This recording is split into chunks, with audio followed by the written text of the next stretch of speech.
Peace. What's going on, y'all? Welcome to Hip Hop Citizen. Jesus. What's up, Hip Hop Citizen? I'm your co-host, Dialect 718, along with Brooklyn's own. Yo, what's going on, everybody out there? Do you miss me? Aha. Yeah, man. We just chilling today, man. We waiting for Don Juan to come back in. So how's your week been? Oh man, I tell you right now, to be honest with you, I wanted to start this evening off with a lot of profanity laden monologue. I had some issues in my life today that came up, and I've been complaining about it for about a month now, but nothing seems to have been done or taken care of with the situation. So I just got to live with it. Today I realized that I no longer have an antenna on my work vehicle. Damn. Yeah. I would like to know what in the world would somebody have to what usage would a person have with a 1993 bent Toyota Camry antenna. Dialect. Maybe you're smarter than I am. You tell me, what kind of use would a person have with that? I mean, honestly, being from New York, man, it probably was some kids, that just probably wanted it to play around with. They saw it hanging off and they was like, you know what? Let me just take this. It wasn't hanging off, Dialect. What do you mean? Oh, okay. You think I'm riding around like a okay? I'm not gonna even say what it would be like, but the what I'm saying here, the bent part is where it's been continuously bent over and over a period of time. I would say of 6 months now, and I've been straightening it out, going about my daily life, but something really pissed somebody off this week. Must have been last night, because when I parked it last night, it was still attached. When I came out today, I looked, the whole antenna was broken off, and I said I wasn't going to give Dave, where do New Yorkers park their cars in Brooklyn? I parked it in front of my apartment building. I could look out the window. This is how daring this individual was. I didn't know you guys had cars in Brooklyn. Yo, and as a Brooklynite, man, that's the big story right there, man. The fact that you found a parking spot in front of your building. Right. It's like that episode of Seinfeld where George finds that good parking spot and he tells Jerry, yo, go to the window. Look at the spot I found. Look at this spot. And then like an air condition falls in it and breaks it. It's like you finally find a good parking spot, but then somebody takes your antenna.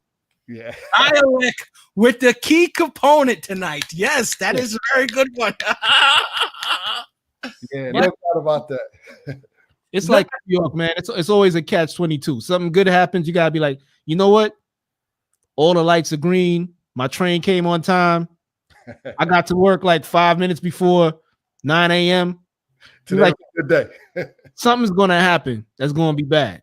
I should have been waiting for the other shoe to drop. You're absolutely correct. Like right before you go to bed on that same day, it was perfect. You bang your knee on the dresser. Or something like that. You got to see how the person broke. I was going to take a picture. I was just too distraught to even go through the whole social media and the complaining about it and getting things, notoriety to the situation, where I'm thinking that my stalker is living off of that, feeding off of the notoriety. So, I said to myself, I'm not going to even mention it. But then you asked me, how did my week go? And immediately that started to flutter through my brain. And I said to myself, you know what? Fuck the motherfucking piece of shit, asshole, cocksucking. And that's what I was running through my mind. Hey, man, I feel you, man. Some days you just got to yell and you got to curse, man. Yes. I know this is a New Yorker, man. I have many a days like that, man. Everything's going well. You find a parking spot in front of your house. You're ready to go in. You're like, yo, today's a good day. Like Ice Cube says in the song. Then at the end of the song, he gets bum rushed by like 30 cops and they lock him up. It's just one of those situations. I believe when I go outside tomorrow, it'd be burnt. That's better than stolen and on bricks. Oh, I've had that experience as well. People still do that? Huh? How the hell they get the car on the bricks, though? They jack it up something. You got to jack it up to get that tire off. Exactly. Once they take the tire off, they don't want to put it on the ground. I appreciate you not putting it on the ground. And that on the ground. I mean, that's funny. New Yorkers are snaky like that, man. Like they could do it because there's always somebody outside, and you'd be like, "Yo, you seen who did this?" They'd be like, "Nah, B." Like, I parked. I would say a house away from the apartment building I lived in, and I can't believe somebody didn't see it. Yeah, there's always somebody outside, man. I remember I had got a bike stolen, like right in front of my house, and they were kids chilling outside. I was like, "Yo, you saw it took my bike?" They was like, "Nah, son," and I was like, "All right." So I knew if I followed those kids, it would lead me right to the bike, and it did. You know what I'm saying? Because everybody's in on it, man. You actually went and seen the guys that actually had the bike? Yeah, and I got it back. Oh, wow. Good for you. Here's the thing. You leave the bike out there. Because, New Yorkers, we may not look like we paying attention, but we're observant. So, you go outside, you be like, yo, man, it was 8 dudes just now. Now it's 9. The ninth dude is the one who took the bike. You know what I'm saying? He's out riding. What? He's out riding. Correct. Back then there wasn't no Nest cameras and shit like that. You know what I'm saying? So, hey, I was emotionally scarred from my bikes being stolen. I couldn't believe it. Like, who would do such a thing? Steal a bike? A lot of people out there. Listen, in New York, you get your bike stolen, it's your fault. You know what I'm saying? If your joint ain't chained up as far away from you, it's your fault. I got a friend. Well, my brother had a friend. So he was a friend of my brother's. His name was, get this, and this was the height of that situation. His name is Larry Davis. Okay. And Larry Davis had a little brother named Poppy. And so my brother and I hung out with Larry Davis and Poppy. And we go by these guys' house. They lived like in the 30s, East Flatbush. We ride up to their houses on our bikes and we go in their backyard. And when I tell you they had like 6, 7 BMXs, 3 or 4 of them they were building and all the rest of that. And they laughed so hard at the bike that my father bought me for my birthday. It was a red and gold bike. Really, it was a real, Benson. Gold. They had the gold bike rims. Yes. And so when I rolled up on that bike and those guys had those BMXs, Poppy says to me, "Man, throw that in the back there and take one of these BMXs we got here for free. You can have it. We don't care." I was like, "Nah, I could not go home without that red and gold bike. My daddy'd have killed me." Yeah, man. Like, I know what you mean, man. Because did you have one of those bikes with the gyros, or you just had like the brakes that just connected directly to the wheel? The brakes connected all the hand brakes with the rotors. What do you mean rotors? Well, you spin the handlebars all around. All of that was on those BMXs that Poppy and Larry Davis had. And I envied those 12, 13 bikes that they had, but I dare disrespect my father. Do you have any pegs on the wheels or anything like that? Nothing. It was the most plain. Put it like this. If I would have left it outside, no one would ever have stolen it. You understand? And I think maybe that's what was the thing my father was looking for. Something that didn't get me killed outside riding it. Somebody probably wanted.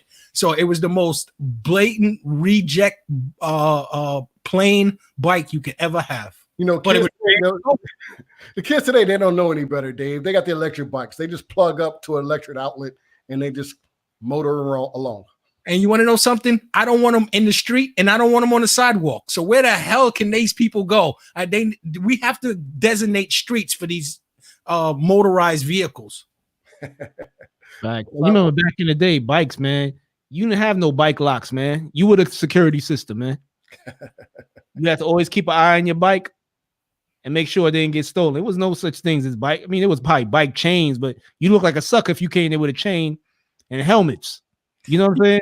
Yeah, wait a minute. We didn't wear helmets. We didn't wear helmets in our generation. We didn't wear helmets and knee pads and all that stuff. Fuck that. In my era, they had removable tires. I think they still do, where you take your front tire and go with wherever you were going. If you're going to play basketball or what have you, that's the money era. Huh? That's the money era. That's the Black Flight era. If you had the bike with the detachable wheels, right? But people would take the frames anyway and add a wheel to it. What the hell? Yeah, you got to wheel in the frame.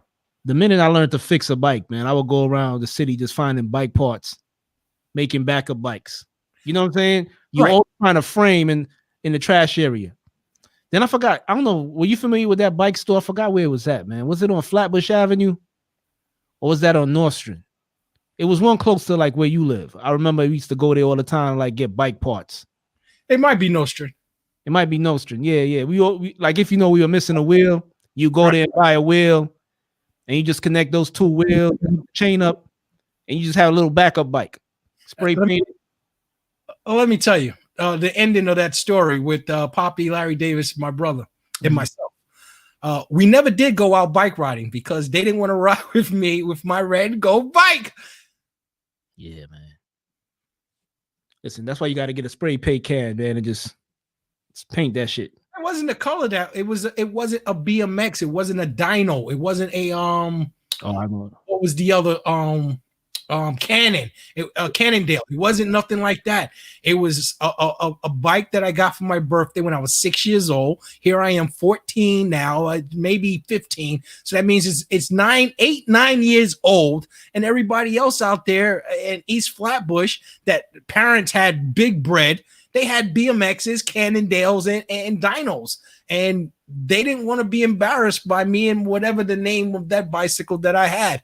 And I was so thankful for that bike, and I was so appreciative of that bike that I would not have given it up for one of those name brand fancy ditties that they had back there. I'm not going to say that they stole because they came from me, so they could have purchased these bikes, and I just couldn't do it. I was man. Listen, yeah, to the hip hop citizens out there, especially the New Yorkers, man. If you see any kids walking around with some antenna. With an antenna in their pocket, man, you know it belongs to David Simon. That's right. It's silver, chromish, like a little rusted at the tip. Yeah, I mean it is a 93. Well, you know what they do with those antennas. I don't think their kids are taking your antenna. I think those are pipe heads. When I show you the cut of the antenna, you would see that it was too clean to be children hanging on it or doing it. This was an adult. I don't want to say hatred, but their disrespect towards the kid, and that's that. I just want to say in their defense, in my assailant's defense, the radio never played better. Yeah, this reminds me going back to a Seinfeld episode. So I think this is what might have happened to your antenna. One or two things. Somebody may be using it to play pool because they have a pool table in their apartment, and the room is too small and they can't get the pool stick all the way, kind of like what Kramer did. The maestro. Or somebody is doing like the maestro and they're leading an orchestra with your antenna. It's the end of the episode when the antenna's bent. Yeah. What do they call that? Somebody in your neighborhood had to, conduct an orchestra, and he's like, shit, I lost my baton. I need to snatch the antenna. What do they call that? Pointer. The outro? I have no idea what they call that shit, but I knew that you knew that dialect. I have no idea. I've never been a maestro in my life. Okay. Well, you're maestroing tonight, bros. Yeah, so we just waiting for Architect 7 to join in. So I'm gonna go and jump right into hip hop birthdays. Hip hop birthdays. Man, the first birthday we have, West Coast MC Cam celebrates his 50th birthday this week. And for all y'all that don't know, Cam is from I believe he's from Watts. Is that in Los Angeles, if I'm not mistaken? Yeah. Yep. It's LA. That's baby boy's town. Correct. He's from where Tyrese is from. He's also a member of the Nation of Islam. He was one of the rappers that were real vocal when everybody wanted to cancel DJ Vlad for talking badly about the minister Louis Farrakhan. So Cam was definitely in on that. And that's Cam with a K, correct? Yeah, Cam, K-A-M. Pretty decent MC. He came up with Ice Cube back in the day. Had some dope joints back in the day. So happy birthday to him. Turns 50. Well, I didn't know they had waste management in Los Angeles. Go figure. When you say waste management, what you mean? The company, Waste Management, does the sanitation in New York. It's Wall Street, baby. That's a Wall Street company, man. It's a big company. Okay. You learn something new every day. Oh, you got good vision, man. I'm like, what do you mean waste management? But you got the WM on the trash can. I was like, okay. Wow. How did you see that? Check you out. And super producer, Madlib. Hey, man. Celebrates the birthday. Most famously known West Coast producer. Freddie Gibbs. Worked with Freddie Gibbs with Bandana and Pinata.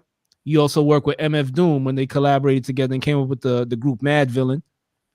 You know what I'm saying? He also has this alter ego MC by the name of Quasimodo. Quasimodo. That's Architect's boy. Where Architect at, man? Architect always talked about Quasimodo. Now I know who that is. Yeah, that's Madlib. That's the Hunchback of Notre Dame, right? Isn't it? Yeah, but that was his rap name Okay. when he was rapping. Shout out to Madlib. And also MC. It's been a lot of West Coast people got birthdays, man. Planet Asia celebrates a birthday, man. Yo, man. Another unsung hero in the world of hip-hop. You know, those dudes be putting out classic gems. Yeah, been doing it for a long time. I remember I first heard him on a Peanut Butter Wolf mixtape back in the day. And he did a lot of joints with a cat by the name of Rasco early on in his career. Ooh, wow. Yeah, you know, he's big, man. He did a lot of collaborations with a lot of East Coast. And he's one of those bi-coastal rappers. He could do some West Coast joints. And he could come over to the East and link up with Griselda, 38 Special, and Trust. And he has a crew called, what's it called? The Gold Chain Militia. That consists of Tri-State and Sav Kills from out of Brooklyn that runs with Jay Ronan. Okay. So, you know, this is definitely, man, a hip-hop heavyweight, man. Been doing it for a long time. You familiar with him, David Simon? No, sir. Unfortunately, I'm not. I recognize. Yeah, I actually thought it was a group, man. I remember when I was in Howard back in the day, and they was like, yo, Planet Asia is not a group, man. It's just one dude. Oh, it is one dude? I thought it was a group. Nah, Planet Asia is one dude, and I think it stands for Asia is an acronym for All Started in Africa. Ah, I see. We conscious on it. Okay. Yeah, but definitely, man, dope MC, man. If y'all didn't hear him, check him out. Planet Asia. This dude celebrates a birthday. Speech, the lead MC or the manager of Arrested Development. I didn't know he was a manager as well. When I say manager, I mean basically the leader. Yeah, he was the lead. He was at Tennessee. Correct. You know, it ain't speech. It ain't Arrested Development, and speech ain't in it. I didn't realize he was really hip hop like that. But much respect to the brother, man. And it's good to see you getting this roses while he's still breathing. Yeah. Amen. Yeah, shout out to RO. Breathing. Yeah, man. Shout out to RO in the green room. We're gonna get right to you. Next birthday we got. I know all of y'all know who this is, man. We still keeping it in the West Coast. Alchemist. The Alchemist celebrates a birthday. Alchemist is West Coast? Yeah, man. I thought he was New York. I thought he was. Nah, he did a lot of work with New York MCs, but he's out of the West Coast. Really? From Queens. Nah, he's from Los Angeles area. Yeah, he did a lot of the Mob Deep. You tell me he was from the West Coast? Yeah, man. He first came into the game as a member of the rap group, the rap duo as kids, when he was a kid, called the Hooligans. And his rhyming partner is actually an actor. I don't know if you guys are familiar with Scott Conn. He's the son of James Conn. He's also the guy who stars in Hawaii Five-0. Well, I know James Conn. He's son Santino from The Godfather. Correct, but his son, Scott Conn, who he's in a Hawaii Five-0, the CBS series. Oh, okay. Yeah. I know that guy. He was a rapper? He was a rapper back in the day, and they had a group called the Hooligans, and Alchemist back then went by the name of Mud. I forgot what Scott Conn's name, but they were rappers back in the day. Don Juan, you ever seen Ocean 11? Absolutely, I have. Do you know when the two brothers was racing the remote control car against the big truck? Yeah, that one.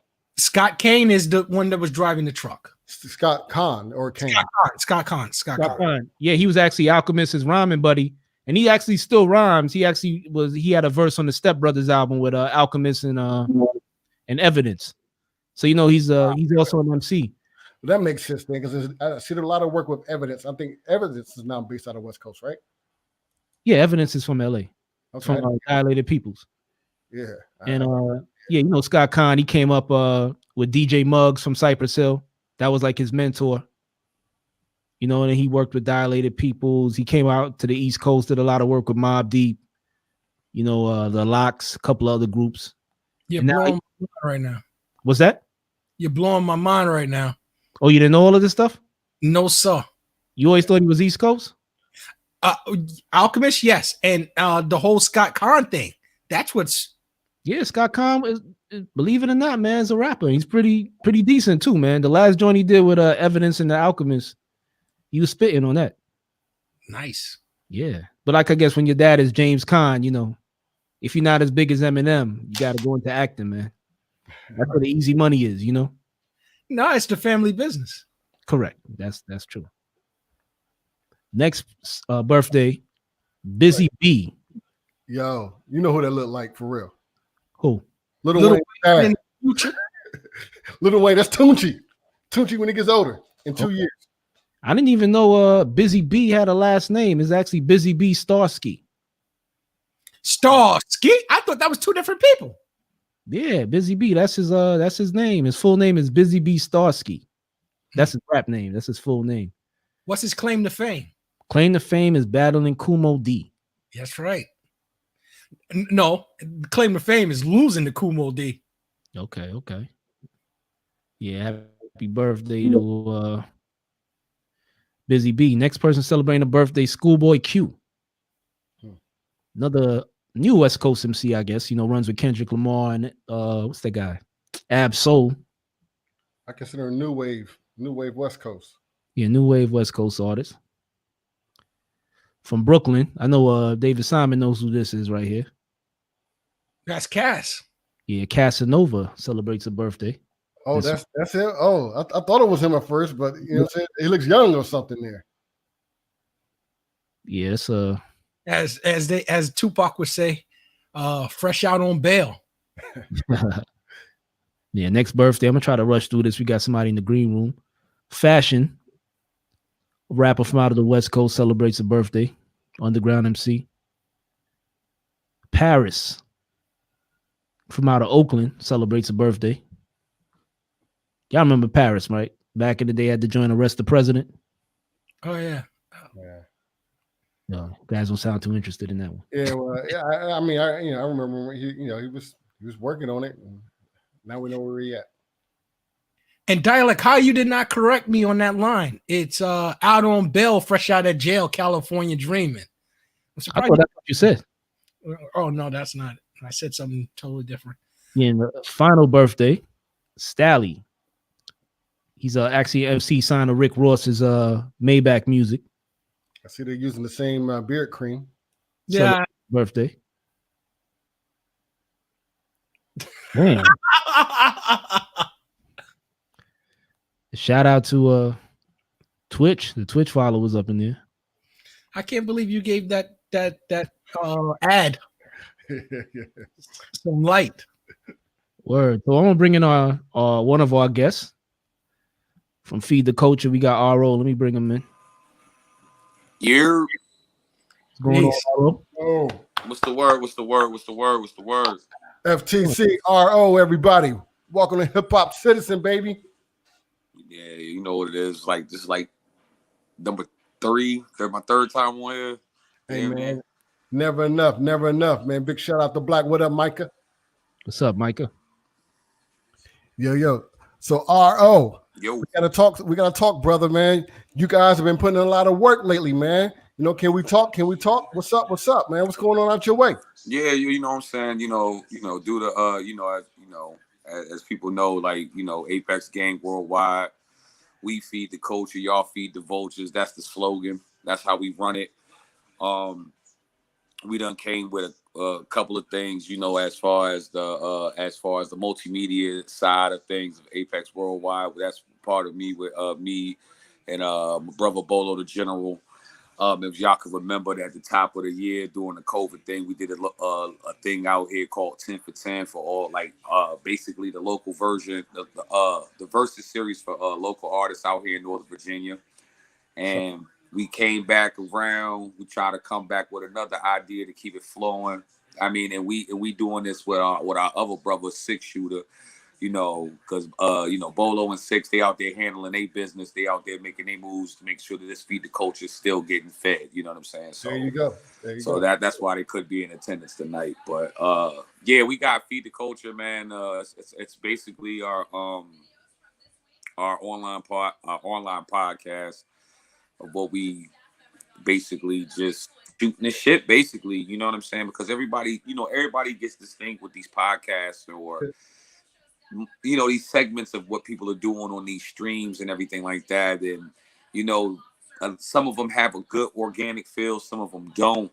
But with us being brothers and knowing each other over these years, it's just like when y'all see this come out, it's just like you outside chilling on the stoop, or you in the crib burning one, sipping something, and you just shooting the shit with your homies, man. That's the type of vibe that Feed the Culture gives. You know what? I'm not even gonna lie, RO. You know, I think you're being coy about this. You know, saying I've seen some of your test videos, man, phenomenal. You know, appreciate it, shot, brother. You know what I'm saying? You are 1/3 of FTC, and Yes. together is that Feed the Culture. You know, as you say, is you feed the vultures, we feed the cultures. Did I get that right? Yeah, we feed the culture, y'all feed the vultures, because There it you go. feel like you know what I'm saying, when it comes to this culture of music and hip hop, it feels like, you know what I'm saying, we've have, you know, also allowed people to come in to eat but never give back, regardless if it's you know, give the game back, or more or less give the jewels back, or even, you know, just you know, just helping one another. But with FTC, the podcast, what we do, we just basically, we're just sitting up there enlightening the culture on what's going on in the hip hop community, entertainment community, and we having fun with it too. You know what I'm saying? We not here to sit up there to be doing it like you see with the females on The View or anything like that. We just three VH1. regular, VH1. We ain't doing none of that. We're just giving that home comfort, so that homeboy feeling from the block, live and direct on stream. There you go. You guys have a phenomenal cadence, the timing and chemistry. Have you guys done TV work before, or is it just a matter of just simply knowing each other for all these years and having that chemistry? Well, to give you the backstory on Feed the Culture, me, Bolo the General, and Six Shooter, we was you know, before podcasts became like everybody named mama doing a podcast. We used to do a podcast, and we was playing with it called Pro Stars. And you know, when we was doing it, we never really put no episodes like out like that or put it on streaming platforms. But what happened is that we've done all of it took it to get running, but we done knocked a couple episodes out, and it's just like we come at it when we do these episodes, or when we did those episodes prior, and then what we're going into now with Feed the Culture, it doesn't feel forced. The conversation doesn't feel forced. You know what I'm saying? That's right. And like you said, Don Juan, like, you know, it does help that you know the people that you're in the room with. Yeah. You know, so to speak. So what's a typical topic to be discussed? I mean, we talking about everything from sports, music, some of the most wildest shit, you know, you seen online. You know, hey, you know, Don Juan got the promo clip. You know what I'm saying? He could throw that joint up there if he got it armed and ready, or if he got it tonight. But I think it was funny because y'all posted Stolly from and it was his birthday, and you was like, yo, that's the same beard cream. And then we had an actual segment about beard fish. You know how you got catfish, but this is beard fish. You know what I'm saying? And that segment was the one that kind of like, when we looked back on it on the playback, we was kind of like, yo, this is going to be something fun, because it feels like yeah, like you see, you got my man with the beard, but then like we had the segment where my man had no beard in the barbershop. He had no beard, none at all. And then he came out maybe about 45 to an hour later with a whole beard like that. Yeah, you talking about when they put that shit on his face and they put all that glue? Yeah. So dialect, you can see what type of range we going with it, because you know what I'm saying. Like we tapping in on everything that needs to be discussed, like everything that's wild and retarded, faking and the foolery. Yeah. I want a fake beard for Halloween at least.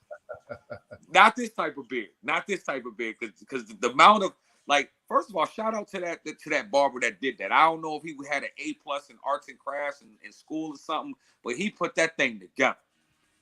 Yo, but how you take showers with that shit on, man? Man, I don't even know. You probably got to blow dry for days just to get that shit to dry out. Shoot, man, I don't know. After a while. Shoot, Hey, And you know, you were there? well, Was that- I don't know. You know, can we get a little clip of that? Yeah, get a clip. Go ahead, cue that up for the people Let me in see if I can attendance. put the clip in. Let's see if we can get into this. I This can is, find it. You can find it. I already got it lined up if you already have it. Oh, you got the video? Yeah. Yeah. All right, Lionel, let's go ahead and go line this up. Here's a clip of we'll call it the Feed the Culture promo. Let's look at this one here.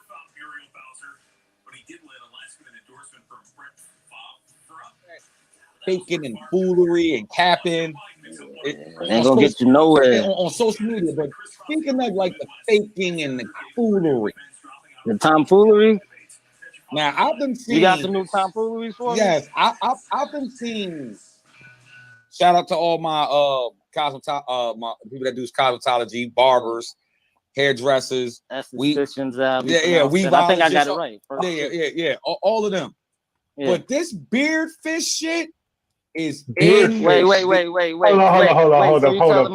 up. So you telling me What the hell is a beard fish? we got catfish, we got hatfish, right, and beardfish. and now we got beardfish. Beardfish. What the hell is a beard fish? I mean, What is a listen, beard fish? a beardfish is somebody that can't grow a beard, but all of a sudden they So they're not gang? They're not gang naturally? Nah, I mean, If you Hold can't up. grow it, Hey, sow it. let's cue that video up. Let me see what y'all talking about. I don't even know what y'all talking about. We got to If you see can't this grow right it, now. sow it. look at this Watch shit. this, Bolo. Watch this, Bo.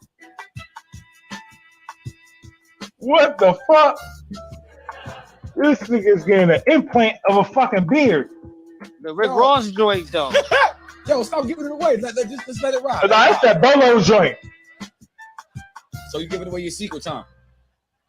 Nah, you bugging. That shit wicked. No. Look, Uh-oh. it gets better. Look It at gets better. But we know who was good in art class. Yeah. That's some nigga cosmetology Hey, shit. Look. What the Look at him. fuck? Look. This nigga putting up. Look. Oh, he got the Rick Ross. Wow. That nigga got the RO right there. Relax. That nigga got the RO. Relax. What the fuck? That shit wicked. Fam No. was violent. Hold on. This ain't even the part right here. Nah, it's really not. You ain't seen nothing yet. Oh, what the hell? Here it Still comes. ain't seen it. Here it comes. Oh! Come on, fellas. Who the hell is doing that? Oh man. 2020, man. You can't even comb that shit. It's not finished. Hold on. Oh, the Chill. Patrick. Hey Oh, there's gonna be a lot of hating ass niggas out there. yo. All right. Over under. How much you think this costs at the shop? Oh man, that's about a good about Buck and a half. 70. That's about a good The 70 to Beijing buck. is 70. Yeah. Damn, Beijing. The 70? Beijing's like 75. Oh, he got the poofy joke. You ain't finished yet. Oh, he got the Philly. What, that nigga from Philly? Now he is. Oh, Now. you from Philly now? Yeah. Oh shit. Oh no. Look That's how at he. Get the fuck out of here. Y'all niggas is not winning like that. Hold on. The bubble about to blend it in real good though. Watch. 2020, brother. He gave him some That grades nigga like and Killer everything. Mike right there. Look, that Yeah, nigga he like do. Killer Mike. He gave him a couple grades and shit. Look. He gave him some grades. Yo, Get the fuck out Yo, of here. That makes no. That's What you wicked. Look at Damn. this. I mean, Damn. I earned mine. And Yeah, that was the little snippet there from the Feed the Culture show coming soon. You know what I'm saying? I think that was a good one, there, brother. I mean, me personally, man, you gotta grow it, man. You can't put that T2 model glue on your face with the implant on it, man. That's So just George, different, real? You got a real beard there, or Oh, mine's real. I grew mine. So did I. that was the beard segment? That was a hilarious take on those who go out of their way to get that hair going. And we know it now. It is human hair. It's just pubic human hair. My man, one of the people that commented said he looked like a model for Gorilla Glue. I'm weak. I'm weak. When he first had it on there, man, he was looking like one of the flying monkeys from the Wiz. Y'all remember that? Oh yeah. Everybody remember the Wiz. He had a Mr. T look at one point. You know what's funny? That reminds me. I don't know if you guys used to watch that show Jackass on MTV. When they played a prank on their man, they let him believe he was dressing up like a terrorist, and all of them shaved their pubic hairs and put it in a bag, and they told him it was fake beard, and he was putting that shit on his face. Oh, that was a wild one. And he thought he was clowning, but they was like, "Yo, this is where we got the hair from." They showed it to him on the camera, and they all shaving their pubes and they putting pubic hair on. I wonder if that dude had pubic hair on his face, man. When you guys come across that, Aro? It's like, basically being on the typical Facebook, Instagram, just certain things, you see on social media that just catch your eye. And the thing about it is, it'd be like when it catches your eye, you be laughing. Like, you be laughing on the inside and you be like, yo, this shit funny as hell. But you be like, I don't know if everybody else gonna feel it. So then you just pass it along and then you just talk about it. But we usually find the stuff that we do the research on it. We find, we talk about basically, we have the conversations that people want to have, but they scared to have, really. What's a hatfish? A hatfish is when, you ain't got no hair. And the only thing you rocking around, like you say you pulling up on a female and, you always got a cap on, but you got that receding hairline going way back, and then she asks you to take your hat off, and then she sees it, and then she dubs you, and she felt like she got hatfish because she was believing that it was more going forward than backwards. Oh man! Oh, feed the culture sounds brilliant, man. I'm sorry, was that me? No, that was me. My bad. Yeah, I think that was an excellent take on definitely a beardfish. That was my first reaction too. I said, "What's a beardfish?" Yeah, I was like, "Hold on, just check this out." Yeah, but where did you find the definition? I mean, I that was the first time me ever hearing that term. I mean, for real, I think it's the same thing that we all came up with it. Like it was like, because the catfish is basically you appear to be somebody you're not. I know what catfish is. And then I just broke it down with the hatfish, what the hatfish was. So we was like, oh, my man ain't got no beard. So my man just gonna fake it till he make it, hop up in the barber chair, pay the $175 or the $200 for the implant. Oh man, that's beard fishing. Yeah, well, my thought is that most of the ladies I know are kind of like Brazilian waxed. If you go down there and you see hair there, it's either bugs or your beard's falling out. Yeah, pretty much. So you guys coined the term beard fish. Yeah, pretty much. Oh wow, that's fantastic! I hope you guys put what is that, copyright or what is the pattern on it? Trademark. On it. Yeah, we can figure all of that out real soon. I'm gonna be using it. Hey, you beard fishing? Technically, you got a poor man's copyright on it already. Have someone prove they had it first. Right. That's right. So when you say sports, you guys would talk about the World Series?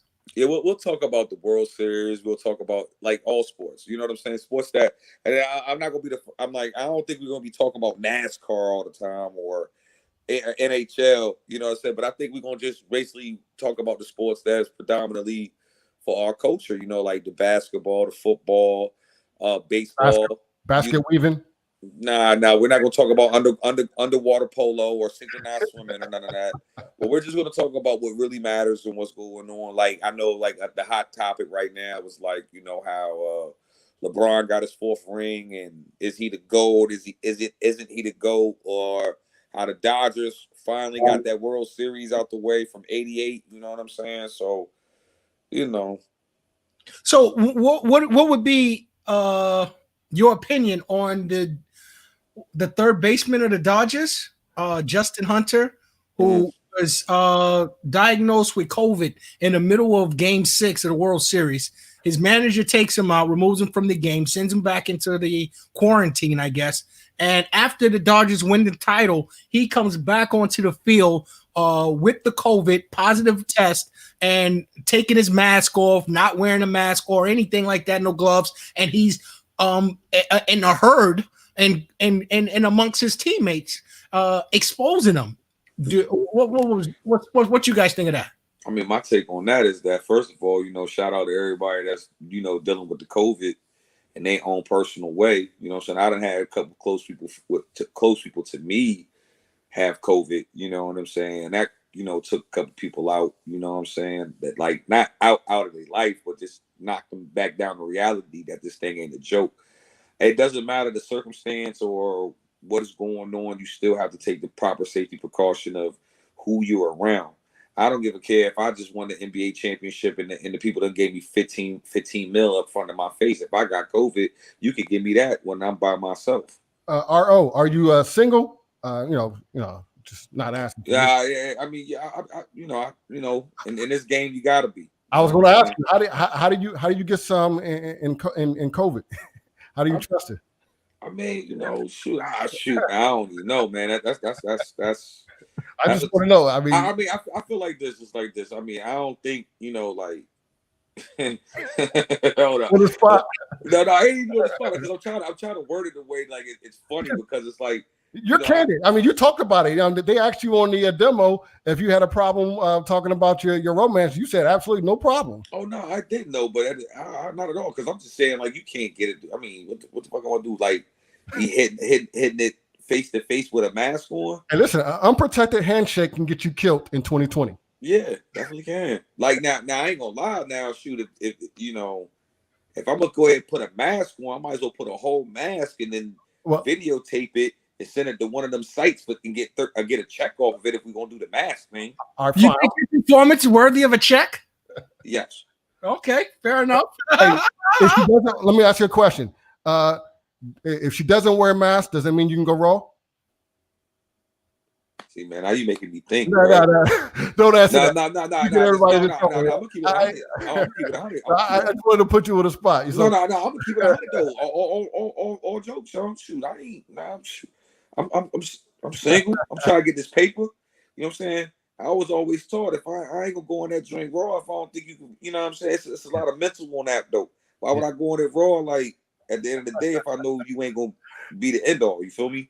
So let me ask you a question. Would you receive unprotected oral sex and then put on protection to have intercourse? Oh man.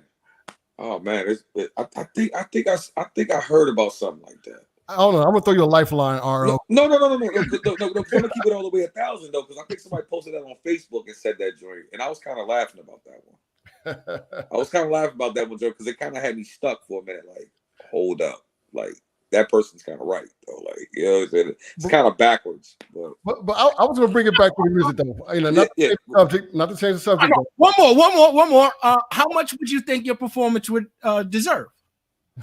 What you mean, money wise? Yes, monetary from Pornhub. How much would you ask Pornhub for? Shoot, right now, the new PS5 about to come out, so I need one of those. The PS5, the Xbox, I need all of that. Everyone's doing anything for the PS5. Man, you know what they say. People do some strange things for a piece of change. I do something strange for one of them games. Right. Yeah. I expected you to say something like 50 grand, 100 grand, something like that. But a PS5, brilliant. Thank you. But yeah, going back to sports, I know this is like a big, like you said, barbershop topic. LeBron versus Mike. Like, what's your take on that? Like, do you think LeBron falls into the GOAT category now that he has 4 rings? 4. Yeah, and you know what, Don? Like, here's the thing. I think everybody in this room, regardless of their age, I think we were like the only people to probably see. Some of us may see Magic, Bird at the same time. I know when I came up, I seen Magic, and in the late '80s, Mike, Kobe, and Bron.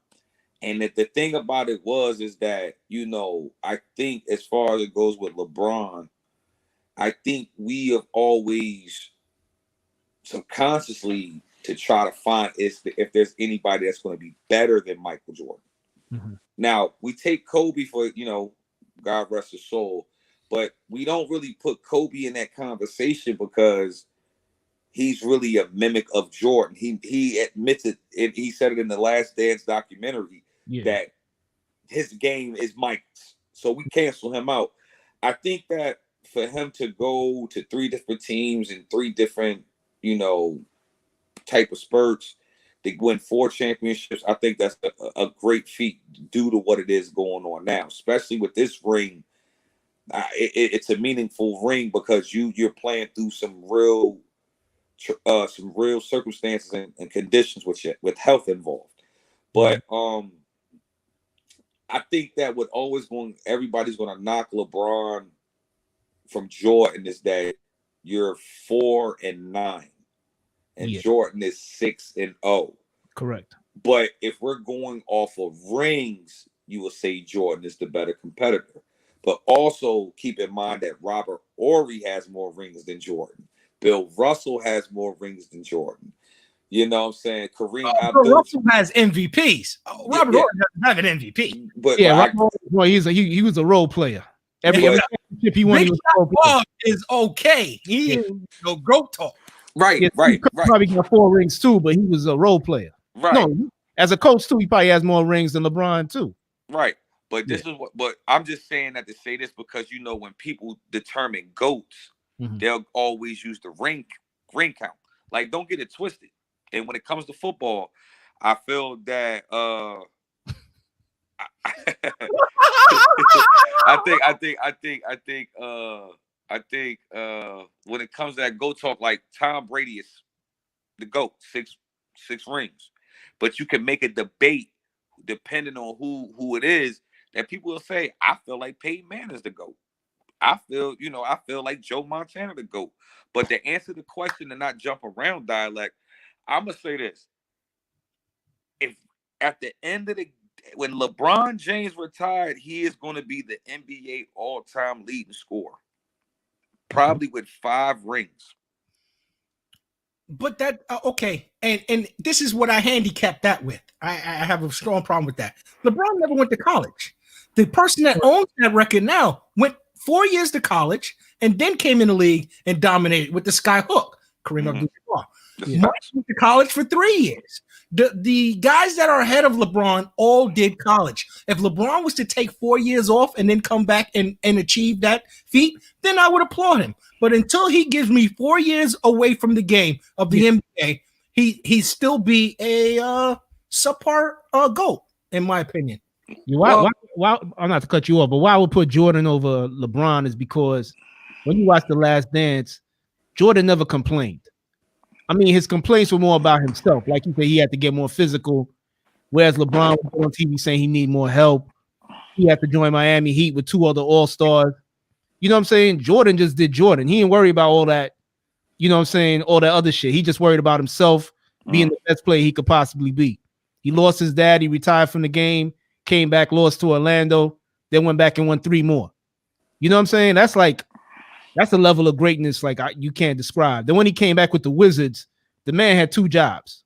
He was playing the game and he was also president of the team. So, you can't even hold that against him too. He was 40 and still averaging 22 points a game. You know what I'm saying? So, I think LeBron has a long way to go to match Jordan. I'm going to end it like this. I'll say this. Like, when it came to Mike, the Mike probably could have ran. They probably could have ran 9 straight. I agree. Now Smith is the only one that disagrees, but go ahead. No, because I'm gonna keep it honest. Like, you think about them 2 years he took off. Yeah. And if you really do the research, it's like that Houston team that wanted them 2 years. That team ended up playing the Bulls when Mike came back that year. And they had nothing for him. And the thing is that, and I'm going to put this in everybody's perspective, if the Bulls go that extra season after they won the 6th ring, I don't think we get Kobe Bryant with those 3 rings. You'll probably still get him with 2. Because Phil wouldn't have made that jump that quick.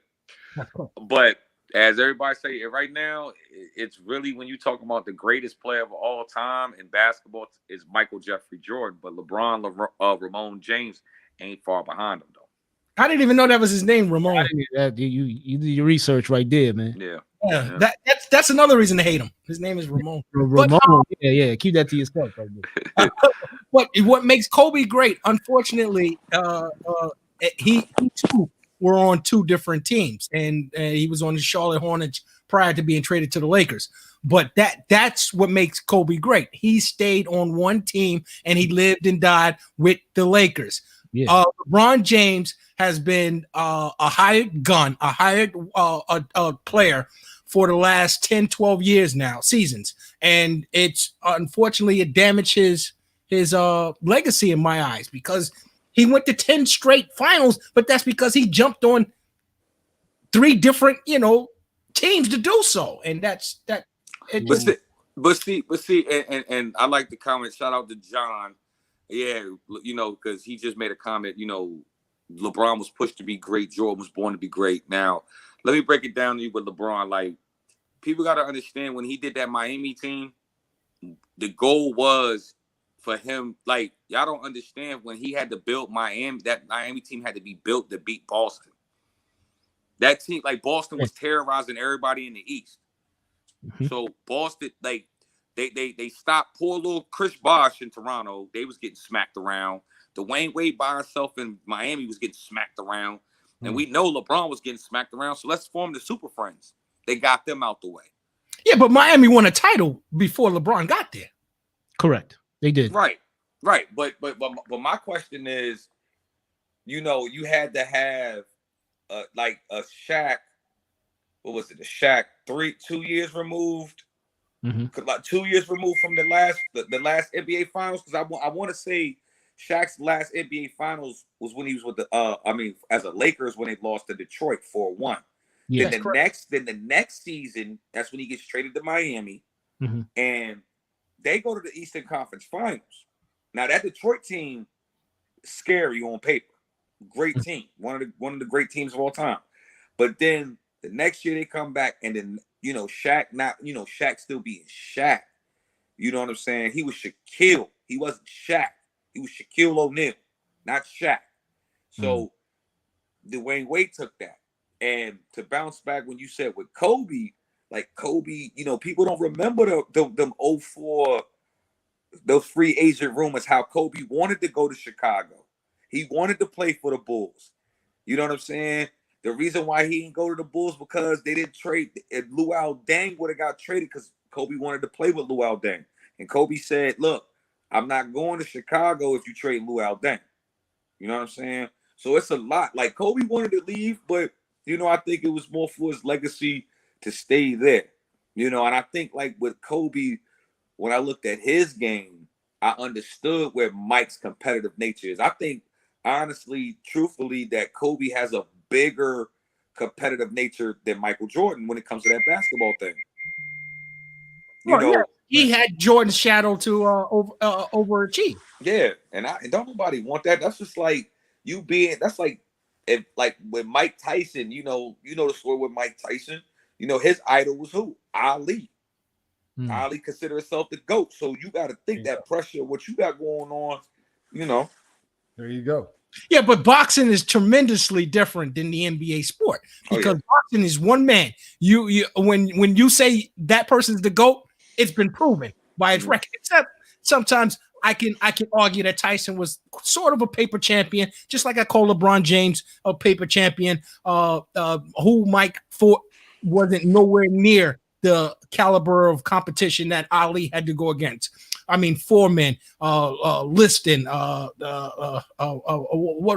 Holmes. It goes on and on. Who Ali had to go in the battle with, and Mike had Bone Crusher Smith. But you. It's funny you said Larry Holmes because, like, Larry Holmes beat Ali, and then Tyson promised Ali that he was gonna bust Larry Holmes' ass, and then he bust Larry Holmes' ass.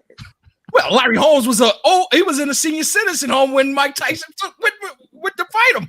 You feel me? So when you look at that, it's like, You know, but I get what you're saying. Like with Tyson, it was different. You know what I'm saying? I think that with Tyson, when it came to that GOAT talk, the GOAT talk went away when Customato died. You know what I'm saying? Yes. So you don't have Customato to keep that discipline, that training, that regimen, and all of that that's going on. You know, and you know Don King for being Don King. So it's like, you know, Don King picked the perfect patsies for Mike to beat up. I mean, did you see the Spinks fight? I think we all did. 6 seconds, bro. Hold on. Which one? Outside of the club or in the ring? No, outside the club was Mitch Green. Okay.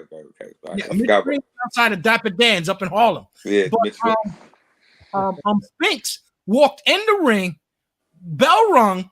6 seconds later, he was out. He would not get back up after Tyson hit him once. It was just baffling to me how Don King was able to find these bums. The only bum that Tyson didn't fight was Buster Douglas, and we know what happened then. You know, Don was more in the night. Buster Douglas was a bum. He was a bum. Like, I'm not even gonna hold you. Like I ain't gonna hold you. When I was 6 years old when that fight happened, and I used to stay in Columbus, Ohio. That's where Buster Douglas is from. That's right. And when he came home, Windsor Terrace, baby, Windsor Terrace. They they loved it. I mean, the man had a Sega Genesis game within 6 months. Yes. And then Holyfield bust his ass. Like, that was it after that. Yeah. Right. Buster Douglas had a Sega Genesis game? Yeah. With Joe Montana had one as well. Interesting. Hey, RO. Feed the Culture is coming soon. Looking forward to that. You also did some music too, right? I mean, last time you was here, you did Hustler's Nature. You also looks like since we last seen you, you finished another video with M-Burp. Mm-hmm. Can you give us a second on that? Can we drop a video or clip of that? Yeah, you can. You can do that. Yeah, that's the We Gonna Make It 2K20. That's off the Grind or Die album on all streaming platforms, Apple Music, Google Play, which is YouTube Music now, Spotify, and all that right there. So go right there. All right, we're gonna play a little bit of that. This is from RO. We're gonna make it 2K20. Here you go. Check it out. Let us know what you think. I thought that shit was about to be over, bro. Yeah, niggas good out here, though, bro. You know what I'm saying? Niggas still eating they shit. Respect a few, you know what I'm saying? Yeah, respect them all, but some niggas make it. Yo, we gonna make it, nigga. That's right. Fuck COVID. Right. Say less, my nigga. Hating ass niggas too, you know. That's right. Triple A.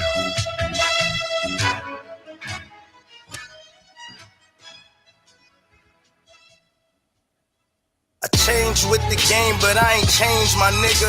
Rose gold Cuban link, big range, my nigga. You unemployed, I got work. What you need, my nigga?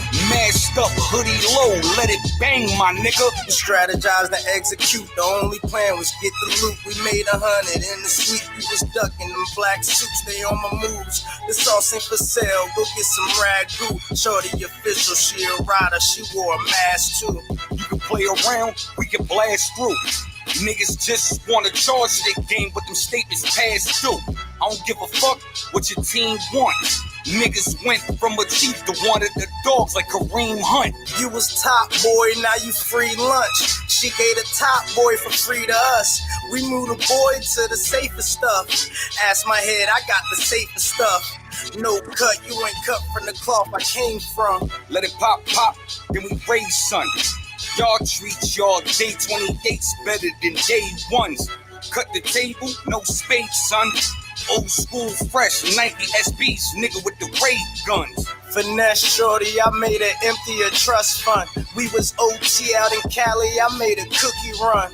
I know a grower, sent her back home, got the peas lower. Bagging up in shorty building, she stay by the Staples Center. Little thick chick, she love making dinner. She just only fuck with real niggas, not your pretenders. But why hate? Cause your boo's wildin'. Been bout cash money, been on since the 99 and 2000.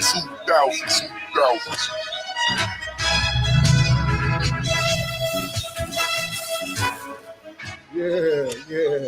We're gonna make it 2K 2020, man. We're gonna make it 2K20, man. That's a burner, baby. Appreciate it. Who is the other artist? Ember. MTV Jam, BET Jams, as a matter of fact. Berg's been burning it up himself. Another independent artist. Okay. Both out of VA? Yep. Okay. So you guys gonna bring back the 10 for 10? Man, we gonna see. I mean, I think we can do it. I think we can do it. I think we can do it. I think with the 10 for 10 thing, it was more so like, you getting to see how deep in records people are doing. And what I've learned through the 10 for 10 thing is like, it's a lot of artists. Like, I think once they started seeing other artists putting they records against each other, everybody was like, no, I can do a 10. I got 10 records. And I'm like, if you got 10, you got to make sure you got 20 by tomorrow. Because the thing about it is, it's to me, how I look at it over time, it's basically giving the people that's viewing this the time to appreciate the work that you're putting out. Like right. they might have heard a track or two or saw a video or two, but they wanted to hear more of a body of work. And that's how you got to come with it when it's 10 for 10 time. Yep. And 10 for 10 is definitely dope, man. I hope you bring that back, brother, you know what I'm saying? And be ready for it to be bigger and bigger and bigger than what you expected the last time around, brother. Yeah, I like I said, I think now, with the records, like everybody knows it now. Like, I mean, because Real Talk is basically what we did is just like I told you, like, we just took the versus formula, we just brought it hometown. That's it. There's a lot of artists out there that are just as great. Mm-hmm. Those you've been corporized by the corporate vultures, I guess. Mm-hmm. Did you also do like a 30 for 30? Yeah. I'm about to bring that back. I'm about to bring that back. So that's gonna probably be like a whole 60 clip, like a whole 60. So that's the side that goes. What's going on, everybody? Hey man, got that haircut I gave you. As soon as the haircut worked, I sent you. What up, Art? What's going on, bro? How you been, man? Man, maintain it, man. You know what it is, man. Just grinding it out. That's it. No doubt, man. I'm happy that you guys finally climbing on the platform with the Feed the Culture. Yeah, appreciate that. Appreciate the opportunity. I'm looking forward to it, man. It's gonna be a good time, man. Yeah, I think like I said earlier, I think with Feed the Culture and for the platform, I think it gives everybody a dynamic. It gives a different type of like it's like you got something to look forward to every day of the week. That's right. So if you need somebody, if you need the the record spin and all of that, they come to you. They want a good little quick debate on some wild shit. We go to damn Dave. If we want if we want to have a conglomerate of meeting of the minds with y'all gentlemen with dialect and everybody, this is what we come through right here. Hey, RO, we didn't stretch in Barbito, RO. I second that. I heard you say that once, man. You know what I'm saying? I think we second that as well, brother. We join you in that. What you say it again? I heard you once say that, we the new Stretch and Barbito. Yeah. And we join you in that, brother. Yeah, because it's the vibes that it's all about, like it's all about giving a vibe. You know what I'm saying? And people got to understand with the platforms that are out there and back then in that era, those vibes were made at that time, but they can be remade in a new time with the right components, if that makes any sense. You know what I'm saying? Mm-hmm. Because it's like when you got hip hop and you got music, and and a lot of people, and this is like for if anybody out here listening, and they got people around and they got inspiring friends as artists, or they're artists themselves. You know what I'm saying? Y'all always going harp and boo-hoo, like it ain't no opportunities because y'all overlook the ones that's in front of you because it doesn't ring a bell just yet. But once it ring a bell, that opportunity might not be there for that door to open no more. You feel me? That's why I say like every opportunity is an opportunity. If a person gives you a chance to go ahead to be a part of something to build upon, then take it, and then you can build upon, and then you can open up another light and another gateway. There you go. Well, I think the major piece is, man, what we've been lacking, and not just in the area that we from, but just in general, is unification, man. At this point, we had that discussion last night when we were meeting. We're like, you got all of hip hop isn't 15 and 16 anymore. You know what I'm saying? So there's a broad, not only there's there different styles, but there's different age brackets that fit into that scheme. You know what I mean? Mm-hmm. And so we all, instead of from an older head perspective, always shooting down shit. You know what I'm saying? And vice versa. We all move as a united front. It becomes unstoppable at that point. Right. Because there's already enough division going on as it is, just as people, yet alone inside our own culture. Right. And I think when you was talking about like the age, like with the age brackets and stuff like that, I feel like, like I feel like it's different. It's different now. Because nowadays, like if you ask me personally, like, you got to separate the mainstream from like the older class. You know what I'm saying? But the crazy part is that in the last 3, 4, 5 months, the older class has been kicking the mainstream's ass when it comes to albums. You know what I'm saying? Yeah. Like I keep it a buck. I had to argue with somebody today about that darn Busta Rhymes album. That joint is fucking fire. Yes. You took the word out of my mouth.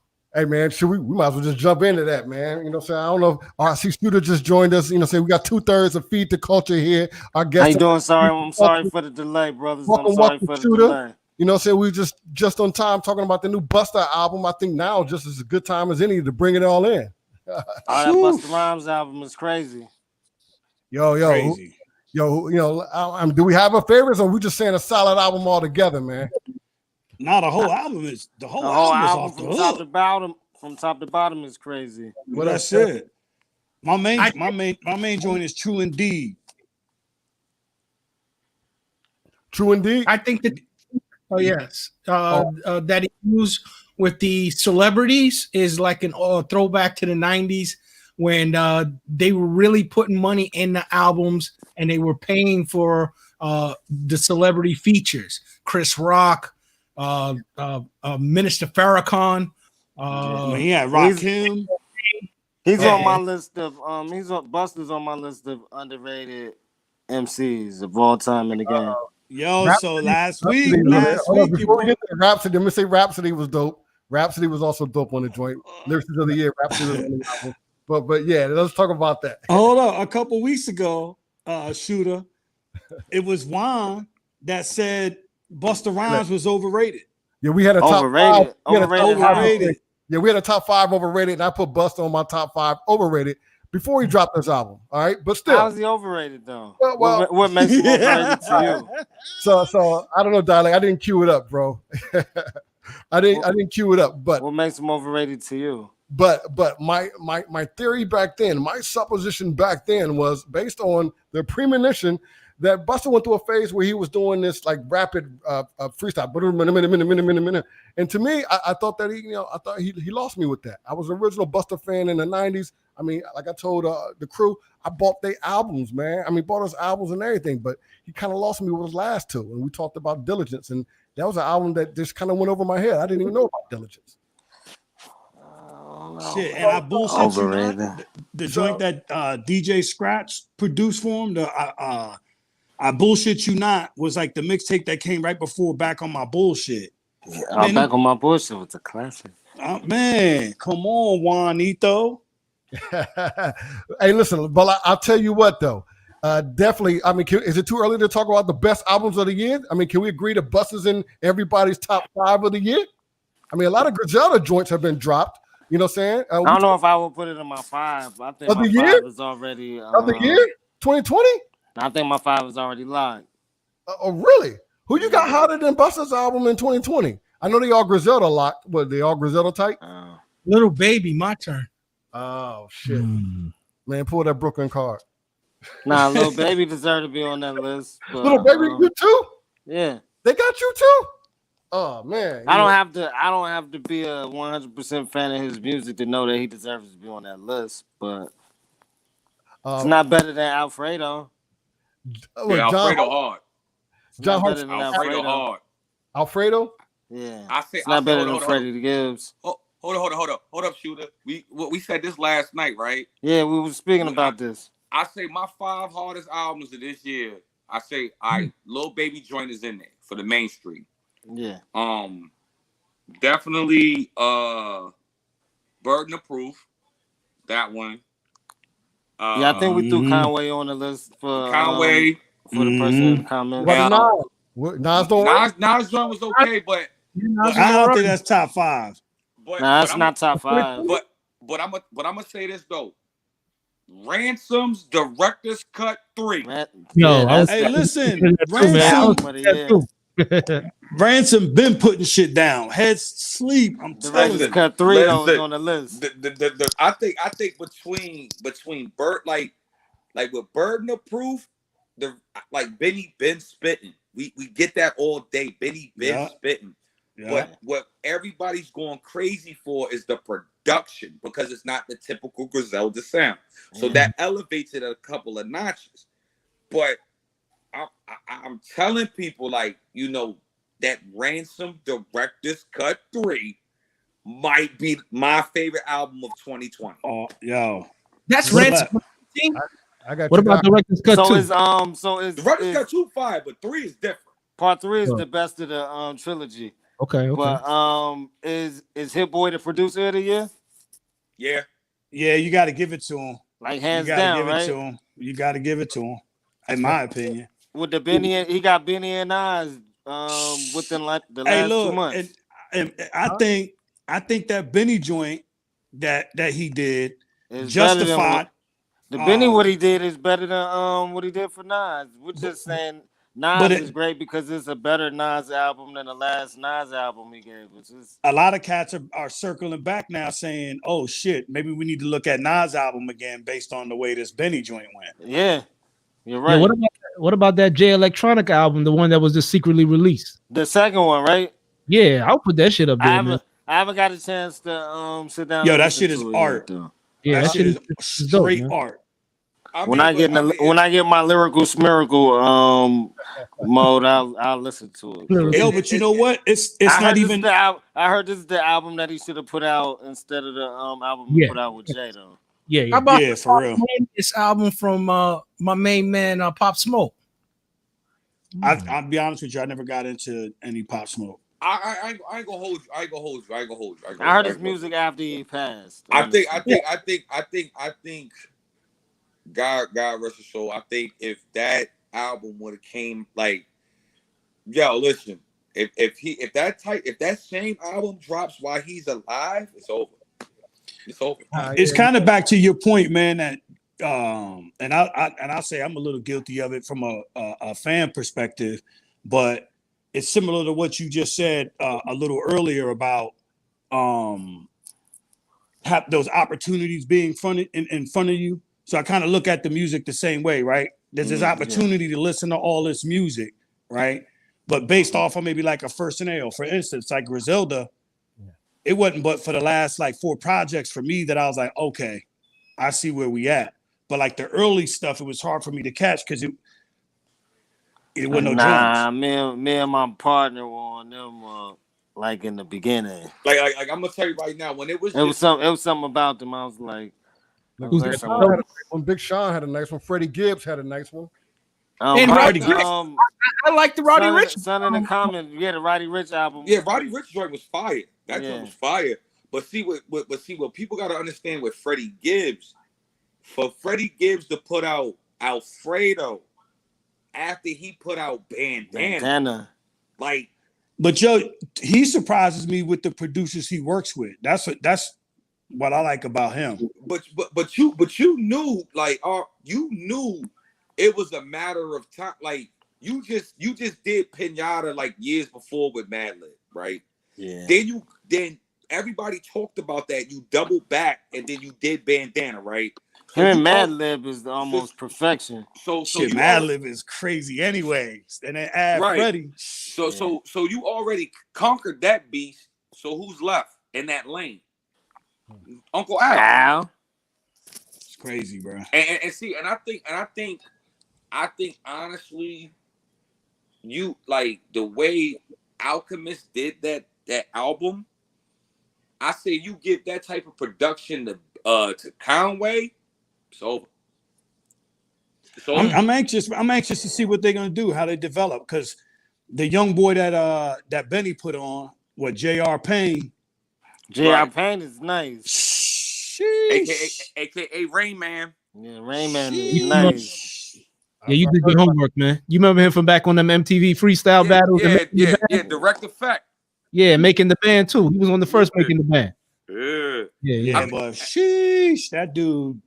Oof. No, RJ Payne is nice, but I think it's like what makes us like you hit that woo. It's like the aggression and the intensity. Of course, you know like it gives you that vibe of like you sitting on a corner, or you sitting in a lunchroom, and you just it makes you look like you smell something. Yeah, like, I always you just got that. I smell something. Yeah, it make you look ugly. You know, that's what I call. I kind of judge my music like that. If your music made me look ugly, then... yeah, you do the ugly face. You know that shit is hard. Yeah. If you not like this, you ain't feeling that shit. You know what I'm saying? You gotta get ugly with it. Is Feed the Culture checking for Mulatto? I know what she's doing. I know what she's doing. I just know Sweetie got everybody twerking for a Birkin bag. Yeah. So I mean, hey, what about PP Cocaine, man? Here we go. That's a real person. Yo, can we bring that up?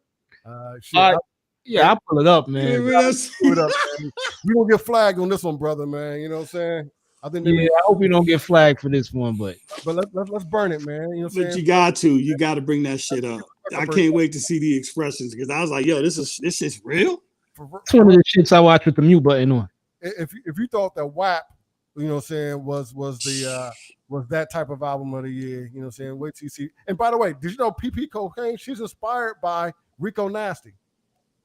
And she lists Rico Nasty as one of her greatest influence. And of course, you know, we're all friends here with the Rico Nasty family here. Yeah. And so we gotta go talk to our boy Ron about that. Right. Let's have something to do with Ron. So we're gonna blame this. Her name is PP Cocaine. Yeah. Here you go. Get a sound on the dialect. I'm a little cum slut, short and loud. Bend me over and I will shout. I'm little cum slut, short and loud. So let me down and eat me out. You thought this was your average lullaby? No. Really? I just want you to fuck me to sleep. Trap. My cheeks clap, daddy. So lay me down while I arch that ass back. I need that good pipe, daddy. I gotta take that shit off. I was getting into it. Is it PP Cocaine because it's a trans? What's that? No. Is that a transsexual? Oh, wow. No, it's not a transsexual. Did she kick us off or what, man? That shit was that hot? They kicked us off? Oh, no, I took it. Coach is not feeling that. Oh, we had to pull it. Hey, Sean Pitty, all right, so you're not feeling the PP Cocaine, man? What's up? Is that a real look at his face. He is speechless. Don Juan, you got issues, man. You listening to some shit like that. Hey, I wasn't listening, buddy. I was watching. Okay, that's a good. Yeah, you're right. I was looking. Man, that shit got my glasses fogging up, man. Shit. Hey, man, you never know what you're going to see, man. HipHopCitizen, man. Yo, how the hell did you find that shit? It's art. You want to feature PP Cocaine on any of your future records? Or Shooter? What's going on? You got to unmute it, boss. Yeah, RO's on mute, but Shooter can. Nah, I can't. I think the thing that got me was when when Shorty came out with the look, I'm a little teapot flip, she flipped it, and I'm like, oh hell nah, and I was just like, cause like no cap, like she reminded me of this chick I had in the studio recording one time. I was just like, hold up, my nigga, like, hey yo, real talk, man. She does sound like a female 6'9" if you think about it. Well, she's gonna be the next big thing. She's gonna be the next big thing. And that's why I'm laughing, because I'm like, in a couple months from now, we're gonna be like, yo, we was over here. Eminem, months, nigga, next week. And like I said, she is inspired by Rico Nasty. Yeah. Next week, nigga. Listen. We know that girl. We know that girl personally.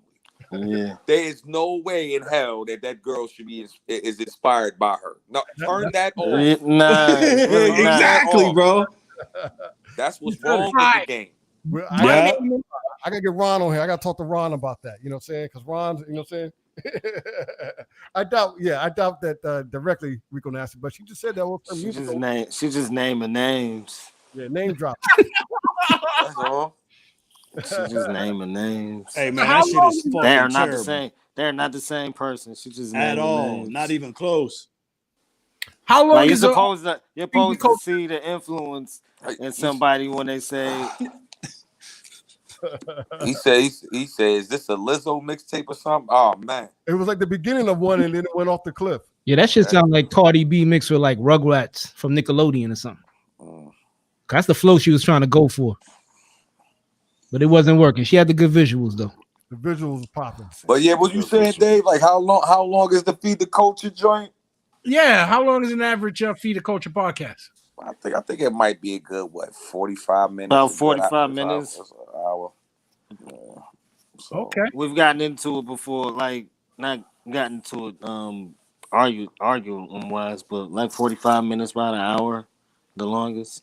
How many topics do you cover in an average podcast? Between 5 to 10. Okay. All right. And is these scheduled or you guys just wing it? Nah, the topics are pre-thought out. Okay. Very nice. Well, unfortunately, guys, we got to wrap this thing up and put what are we doing? Anniversaries and some news topics on a Friday Night Live. Put a top on this, a lid on this. I appreciate RO and Shooter. Shooter, you got to come back, man. I will. I apologize for my being tardy, man. I'm so sorry. I apologize. Well, I'm glad you came after me because I had just got on, so you made me look good.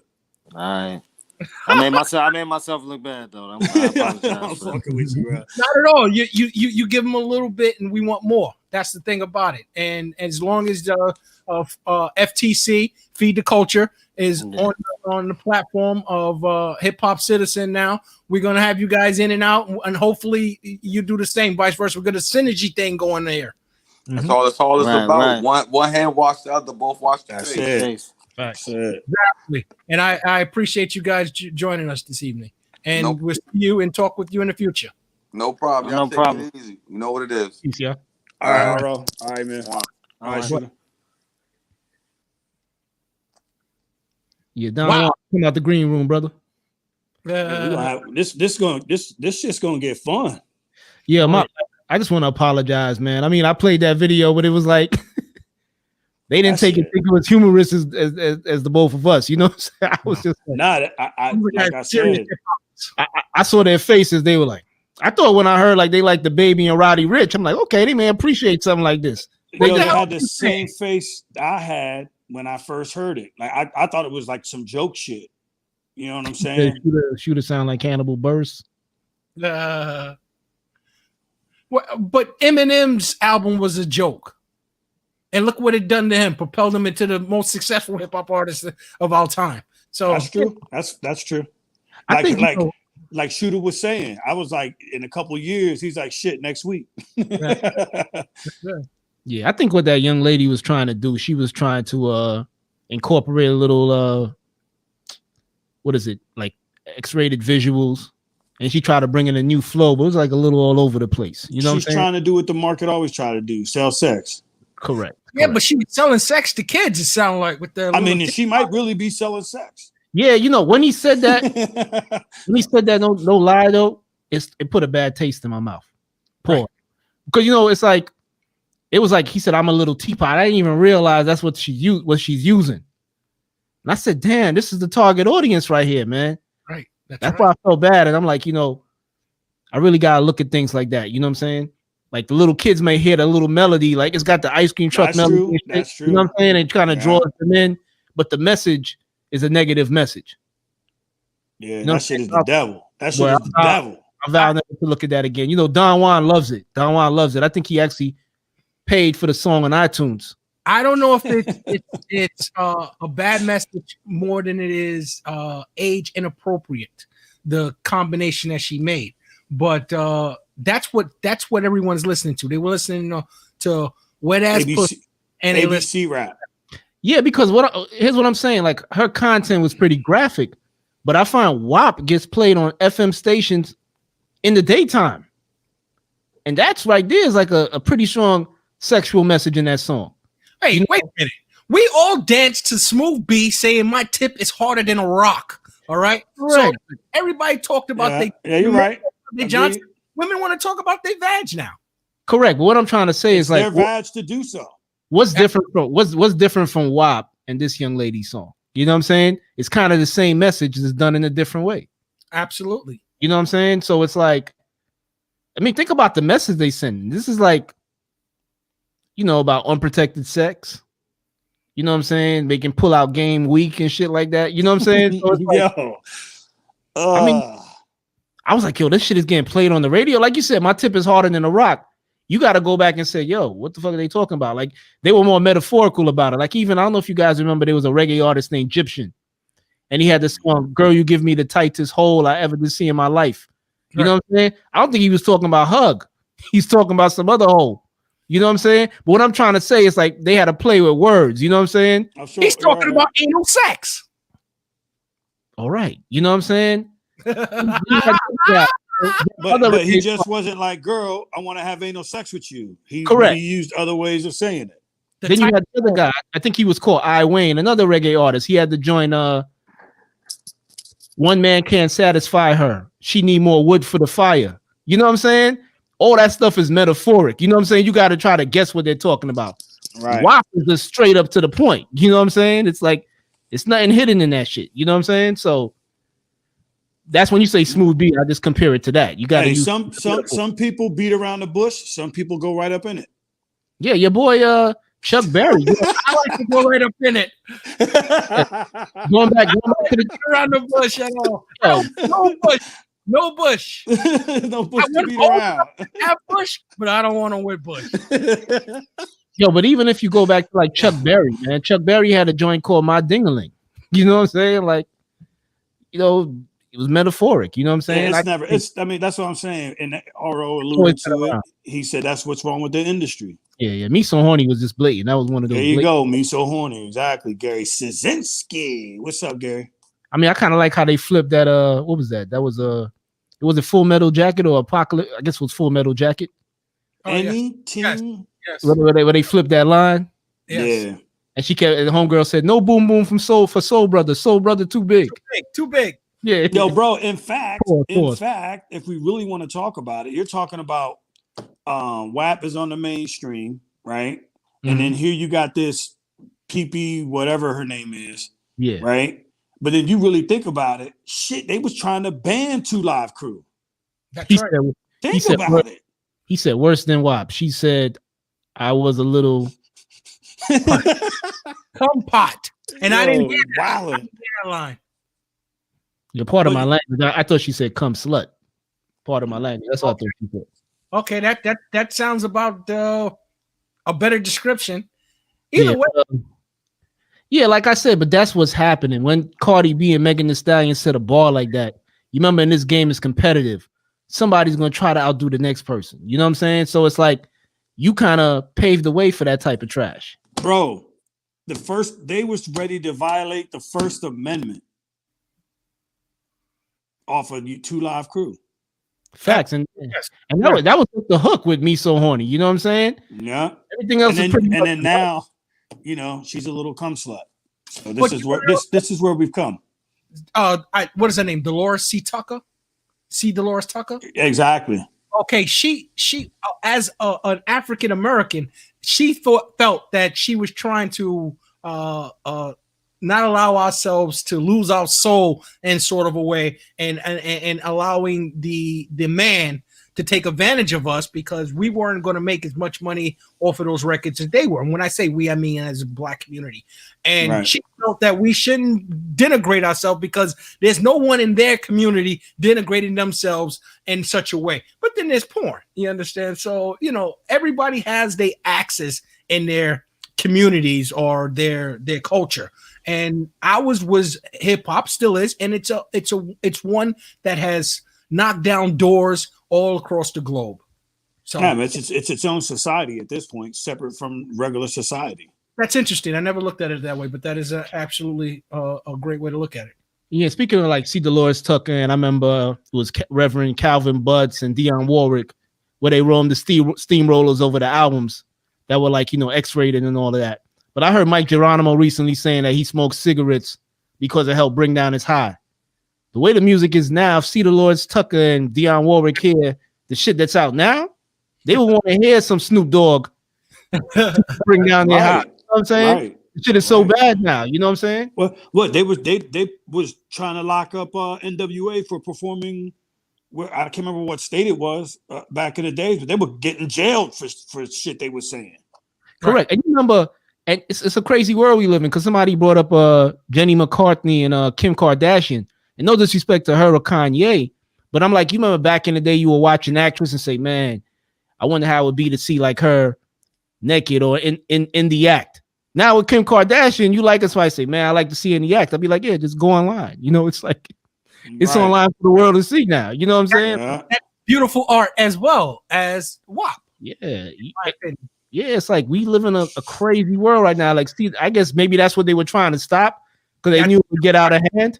That's right. It's like, yeah, like Paris Hilton, all of these people that. Yeah, but they couldn't help it. They saw the money it was making, and they was like, "Fuck!" And like every other time they do, they jump on it. Yeah, you know what, man?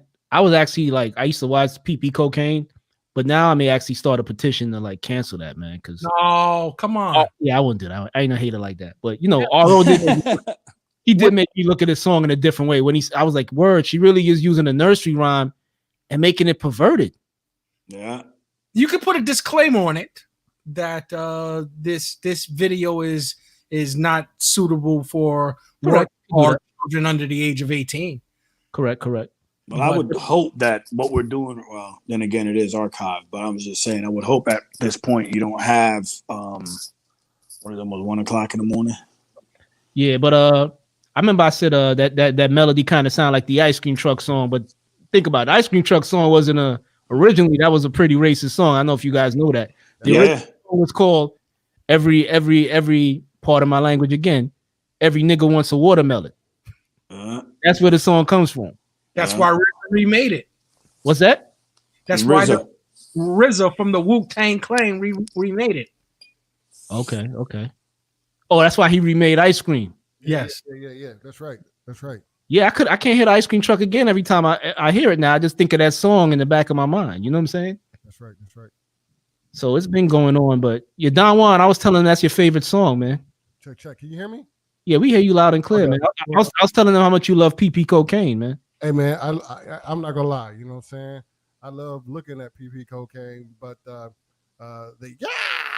would annoy. No, I was actually meaning that you like to sniff as you urinate. Pause. Well, I thought you were saying he liked it off of a penis. Yeah, that joke was horrible, man. That shit was trash. He likes cocaine off the penis. Yo, I got. Y'all are wild. Wait, what are we saying here? What are we talking about? Yeah, that was a horrible joke. You know, I say we ain't talking about shit. And I was like, you know, that was a dumbass joke. I got to hold the L for that one. Well, we do have to find out what PP Cocaine means, and if you architect can reach out to her, and tell her we would like to interview her here on Friday night? Yo, I actually did the research. It means something like I think it's pretty pink cocaine. Because when she was out with her sugar daddy, he gave her some pretty pink cocaine. And yeah, apparently she's a real deal professional, right? I think we're seeing a lot of this with some of these artists these days. I mean, it's possible. What do you mean real deal professional? What do you mean by that?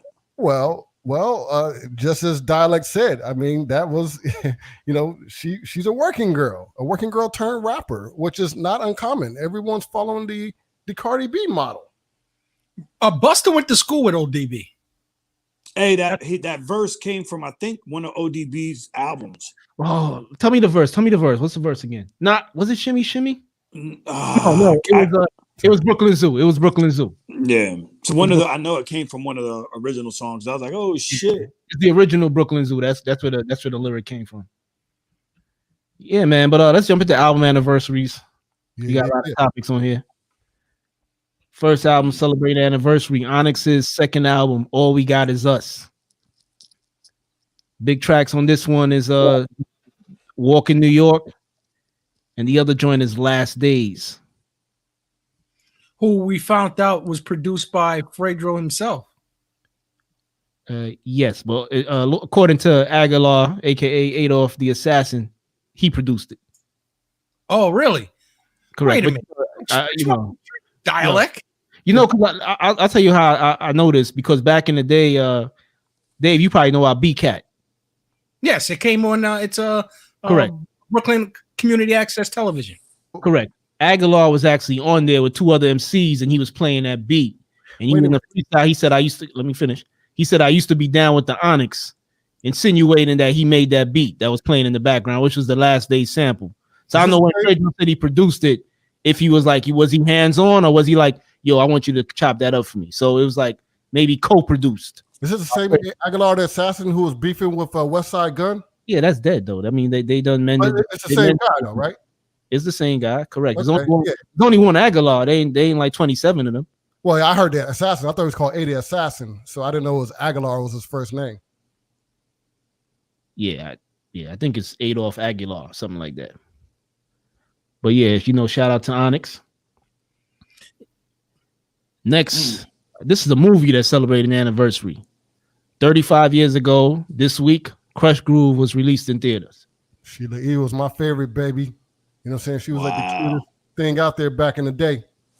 So this was like a hip hop movie that was kind of like what do you call it? Like a biopic of trying to see who's in that pic of Def Jam.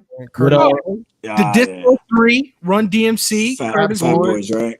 Correct. And Underwood kind of played the part of Russell, and Rick Rubin played himself in the movie. Of course, Run DMC played themselves in the movie. Not played themselves, but they Run DMC as Run DMC.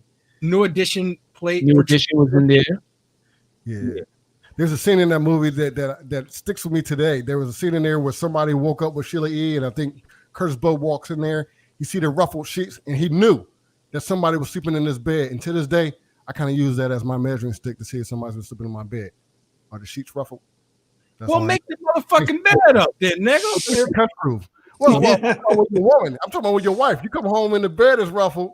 That's how you find out somebody's in your bed. There's a scene in there where he looks at the bed and he knew that there was another guy in the bed. I was like, how did he know?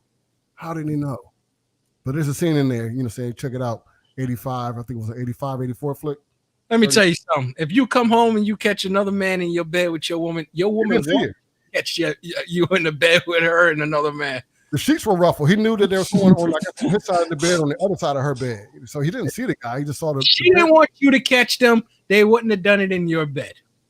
Yeah. I like the movie though. Great movie. Cuss Groove, man. Hey, either that or she just don't give a fuck. She does. Maybe she does too much. Yeah, don't put the moments out there, man. Don't put the moments out there. Hey man, I try to collect them.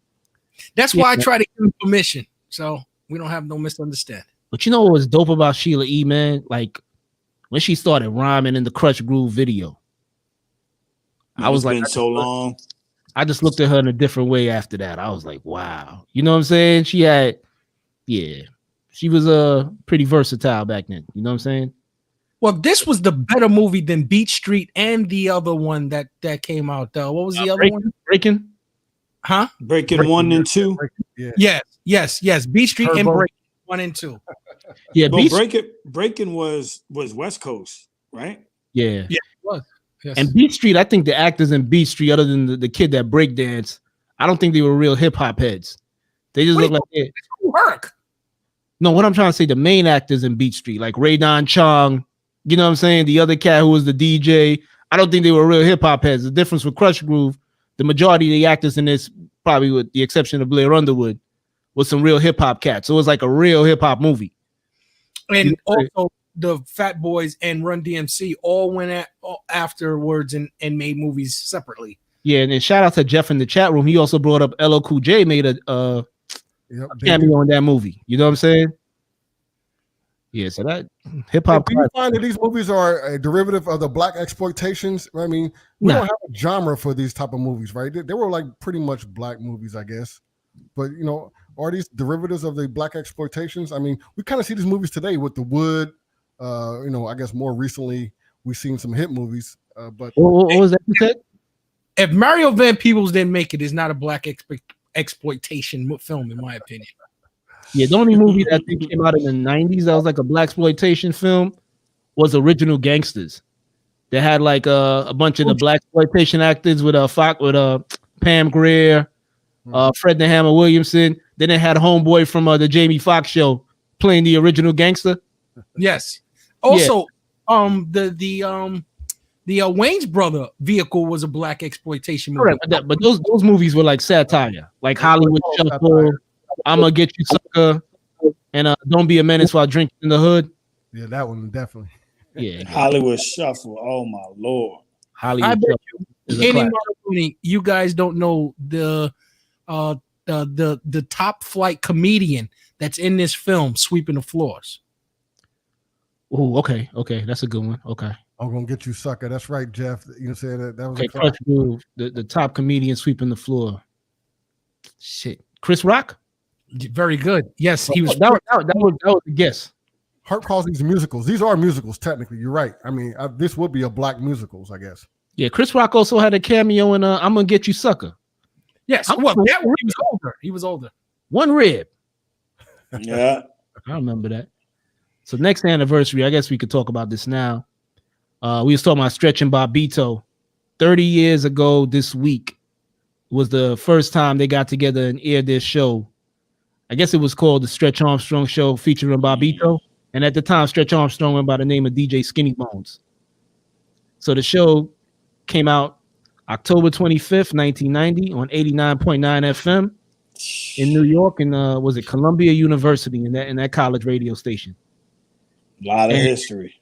This show birthed like so many dope MCs, and Nas, he said that when he wrote most of Illmatic, he wrote it while he was listening to this show. Yeah, and what I find most impressive is that Russell Simmons passed on Nas. Yeah, well, he said he sounded like Cool G Rap. He said he sounded like Cool G Rap, and Cool G Rap don't sell no records. That's what he said. Imagine that. Yeah, imagine that. Nas is on Def Jam, so. Yeah, crazy. Yeah, and then also Biggie was on this in 1991, and a lot of MCs that came on these shows as unknowns, like LP, for instance, from Run the Jewels. He LP. first got it on Stretch and Bobbito show, and he was a part of a group called Company Flow. Company Flow. Him, Big Justin, Mr. Len. You know, and then you also had Jay-Z and Big L came on that show, and at the time, Big L was a bigger artist than Jay-Z at that time. That's the joint where Big L was like, "You running with boys, you running with men." Yeah. Rocking them like, yeah. DMX the Great, back when he was DMX the Great. Correct. DMX. Eminem came on the show back before he got the deal with Aftermath. Yeah. Wu-Tang, correct. Yeah, they broke all their singles. Yep. And Dante Ross of Elektra Records, he actually tells the story that he actually heard ODB at the time, one by the name of Ason Unique, and I think it was before Wu-Tang dropped Protect Your Neck. I think he came up there with the Genius. 6 months earlier, he said 6 months earlier. Correct. He came out there with the Genius at the Jizza, who was the Genius at the time, and Dante Ross heard him and said, "Yo, man, I got to sign this kid," and he just signed him right there on the spot to Elektra Records. Children of the Corn as well got their recognition on that show. Correct. That's Murder Mace, aka Mace, Killer Cameron, and I think the third member was Bloodshed. That's correct. Yeah. The other thing that struck me about this is that Bobbito talked about back in those days. He was in the I guess he used to stuff the albums in the envelopes. Yeah, for Def Jam. And so Stretch happened to be in there, and back in those days, I guess no one was really, even though they were like the top hip hop station, you kind of go into the offices and you'll find like no one's there, that type of thing. So Stretch was Bobbito supposedly was in the office stuffing records in the envelope when Stretch went in there looking for a Garcia, because he had met a girl who said that Garcia was cute. So he kind of knew that somebody worked at Def Jam named Garcia, and he happened to run into a Bobbito, and from there they was on. Wow. Yeah, like I said, the crazy thing about the show, yeah, because it came on so late and it was on college radio because it ran from 1 a.m. to 5 a.m. every Thursday night. Sound familiar? Rappers were able to just freaking curse on the air. You know what I'm saying? So you was getting like the uncensored shit. You know what I'm saying? They were more relaxed, and you would get the dope freestyles, the dope interviews. And there was actually one time Large Professor came down there with his SP 1200, made a beat on the spot, and OC actually kicked the freestyle to it. You know what I'm saying? They were just doing creative shit like that. And they said they never got paid for doing that show. The cassette movement was strong then, though. They was doing it for the cassette love, man. That was their internet back. That was our internet back then. Yo, those cassettes were so dope. Like when I was watching the documentary, I saw a dude with a shoebox, and I thought his shoebox was blasphemous because one, he didn't have the tapes in cases. I said, when you seen a Dialect 718 shoebox of Stretch Armstrong tapes, they were broken down into volumes. They had covers. They had graffiti on the front because I cared about those tapes so much. And like Busta Rhymes, I would charge people to make copies of those tapes and sell them for $5. You know what I'm saying? So that shit was a huge money maker too. Absolutely. Yeah, I was pushing CDs and stuff, and that was one of the collections that I had. The cassettes. So I got a Stretch and Bobbito, and that was almost like one of the hottest choices you had because they wasn't playing hip hop like that. If you wanted it, man, you had to go to Stretch and Bobbito to get that fresh. Shit, that's when you had them Clue. Facts. You know what I'm saying? All those guys came out. And that was the age of the exclusive too, where artists would give one DJ this one song, and he's the only one that had that shit. That's right. Yo, and Mr. C DJ Big Daddy Kane, but nobody knew who it was until he was dropping Notorious B.I.G.'s exclusives. Correct, and that's the same reason why Bobbito said a lot of people didn't hear Stretch Armstrong, and he was the one on the mic. But he said, "Listen, it's the Stretch Armstrong show because the DJ is the backbone of hip hop." You know what I'm saying? That's why he always put Stretch Armstrong first. Stretch Armstrong featuring Bobbito. That's the truth. So that was it's crazy. The other thing that struck me about that is when I guess they met at a club and they said that Stretch was actually like you said, a DJ, and Bobbito heard him in the club. He heard him playing "Rags to Riches" by Coogee Rap, and Bobbito said, "Yo, I knew from then on, man, this is my dude." Yeah, facts. And like they were real comical with it too. When Stretch Armstrong started getting on the mic, and I guess they brought in Lord Sear, who you guys may be familiar with as a radio host, but he also ran with Curious George back in the days, and he was a part of the Constipated Monkeys. He would host the show, and they would come up with a whole bunch of jokes. And everybody that uses pause, you have them to thank for it because they were the originators. At first, it started out as "Hey yo." When you would say something that sounded suspect, they'd be like, "Hey yo." Then they started doing pause, your pause. So those are the originators of that, man. Little things like that came from these cats. Gems. Yeah, so just keep that in mind. Like I said, never got paid for doing that show for 8 years. But they're trying to do an album now, right? They got an album coming out. They had an album that was released. I heard the album, but it was more like a live band doing remakes of like R&B classics and stuff like that. It wasn't really a hip hop album. Well, that sucks. Yeah, it's crazy. They had like Rosario Dawson on there, and they would have like Rosie Perez pop in. It was just crazy. Fat Joe, Big Dog the Punisher, aka Big Pun, got his start on a Stretch and Bobbito. You know what I'm saying? It's just crazy how much. It was a New York Institute. Forget the fact that Columbia College, which is an Ivy League institution in New York, but the fact what Stretch and Barbito was creating. I didn't know his name was Skinny Bones. That's new to me. But what Stretch and Barbito was creating at that time was a underground avenue for the street, because around the world. If you weren't a signed artist, you rarely were played on radio. You were never played on radio. They created little shows on Sunday night. So what's changed? But you know what's really changed in that regard? Let's think about that. To Dave's point, what's really changed? The internet. You look at it's the same. Well, I'm just saying as far as unsigned artists not getting played. Mm-hmm. They addressed some of that. They talked about that in today's age. Of course, the internet is a factor, but back then, they didn't care if you had a record deal back then. Back then, it was all about, are you nice? And what they did was back then, a lot of artists that would get on the show, they would say, this is what they dreamed about. They all wanted to get on Stretch and Barbito. Forget the radio, forget AMA. Yeah. They wanted to get on Stretch and Barbito. No. The gravitas, the ultimate get is always going to be not always, but at the current time then, and maybe now, is to get to Flex show. If you didn't do a Flex freestyle, you weren't known in the signed realm of back then with Stretch and Barbito. But so I guess yes. that would mean what's the show, the Shade 4-5 joint? Rappers Out of Control would be the equivalent of that at this point. Well, I thought Sway and Tech was the West Coast equivalent of Stretch and Barbito. And you know what's funny? For sure. You guys mentioned Flex. Funkmaster Flex actually used to get mad because remember they was at a college radio station. It was easy to get to them. So Stretch Armstrong got most of the exclusives before FM radio stations would get them. You know what I'm saying? Because they have a certain thing they're allowed to play. And then, right. Flex would get mad about that Stretch Armstrong was getting the joints first. And going back to it's funny, when I was listening to Stretch Armstrong and then back in the days, a lot of the cats that they were calling underground are big leaders in the game today. Because at the time, Jay-Z, when he did In My Lifetime, he was considered underground because that wasn't a mainstream joint. That was an independent song. So Jay-Z was underground when he came on Stretch Armstrong. Eminem had a joint called Infinite. He was underground when he came to Stretch Armstrong. So LP with Company Flow. As much as they were just unsigned. Correct. LP with Company Flow. He was underground. And now he's with Run the Jewels with Killer Mike. So these cats are actually running the game now. So they were ahead of their time. People would tell me, yo, Dialect, man, you listening to that weirdo shit, that computerized shit. And that's the type of hip hop that's running the game right now. Eminem is a dominant force in hip hop. And when I was listening to Eminem, people was like, yo, he's whack.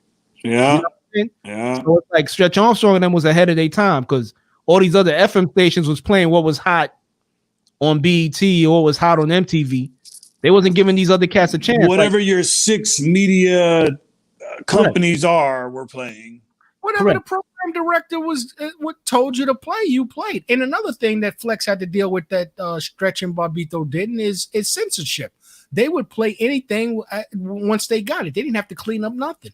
Flex had to clean that up if he wanted to play it on broadcast air. They were the first people to play Wu-Tang Clan's Protect Your Neck. So you got to wonder if they didn't play that joint on their show and it didn't create a buzz throughout New York City and the rest of the world because of the tapes being circulated around the country, would they even be a Wu-Tang Clan today? Because Hot 97, those people weren't touching it because they thought it was too many MCs. I remember they were saying that when Wu-Tang gave them the record, he was like, there was no, it was just correct, it's just white label. Yeah, just nothing on it. They slapped that shit on. I still say the key to their success was the fact that Barbito worked at Def Jam. He was kind of like an A&R. He was kind of looking for that scout. He was scouting, and the stuff that Russell would turn down. Saying he found a market for them. Correct. It's kind of like the same thing like what we doing here. Artists that especially we know from the DMV area in Baltimore that other people don't know about. We give them a shot on HipHopCitizen. Yeah, you know what I'm saying. So it's I didn't know they had some burners out of DMV. As well as PP cocaine. And then also, they mentioned in the documentary, when Cypress Hill won their Billboard Award, they thanked Funkmaster Flex and Stretch Armstrong because they said if it wasn't for New York radio, they wouldn't be as big as they are today. Because they was other stations weren't even touching that Cypress Hill album because when they came out, I don't know if you guys on the same page as myself, you didn't know they were from the West Coast. No. You know, I thought they were from Cypress Hill in Brooklyn because there's a part of. Speaking of DMV fire, man, I just wanted to kind of mention it. K Beta and DJ J Skrilla just dropped a new album today. Yo, I just want to mention Interstate Snake got that Barcelona, man. Shout out to Barcelona. That shit's looking real hot right now too for independent movies. Yeah, Shout man. out to Interstate State. What is it? Interstate Snake. Yeah, and Bucky. And Bucky Dollar. Shout out to Bucky Dollar. Got the video on rotation on BET Jams. Same thing with Interstate Snake. All here, Hip Hop Citizen. You saw him here first. Yeah. Shout out to Stretching Bobito. I mean, I see we running low on time. So the next album celebrating the anniversary was the debut, Mace's debut, Harlem World, his first album, released back in 1997. And I know people were in the chat room the last time shitting on Mace, saying he wasn't dope. Mace was fire back in the day, man. Murder Mace. After Biggie passed, Mace was holding it down for NY for a little bit, man. Man. Simon, do you agree? I don't think you were on that show. And the words of Biggie, your reign on the top with short little leprechauns. Because when Mace was on top, they all came after him. Even his own team, Cameron, Jay-Z, Fabulous. Fabulous? Jack. What? There was a comparison between Fab and Mace flow, and Fab made it distinctly clear that there's nothing Mace could do with him. He would herb Mace any chance he got.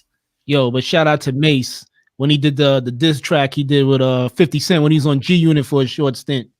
He had a line where he said, "I don't know why Loon and Fabby don't just call me they daddy, while these Harlem World CB4 niggas just keep coming at me."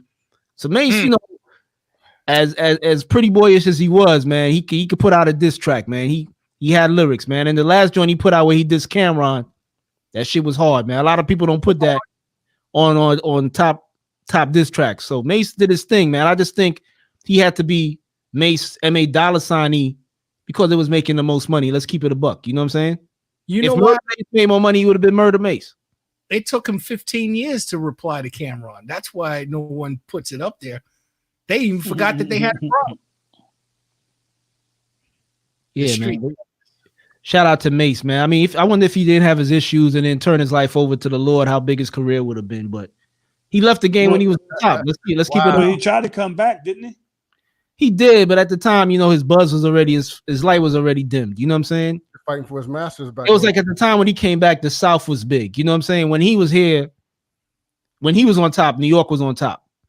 Then the South started taking over. So when he came back in like 2006 with Welcome Back, the game had already changed. You sound like a soft rapper though to me though. He's like, yeah, you got that slow talk. Listen, man. One day he came on that 112. When he came on that 112 remix, that shit was hot though. That shit was dope, man. Mace did his thing, man. I ain't gonna be one of those people. Cause you know, people have a tendency. Dialect said that, Sean. You're right. Dialect did say that. What he said? You did say that, Dialect. You said you're no longer hard when you're a man of God now. When did I say that? Well, you said it was hard before he became the minister. The only person that knows Dialect 718 on this panel better than Dialect 718 is me. You know what I'm saying? So I never said anything that remotely. He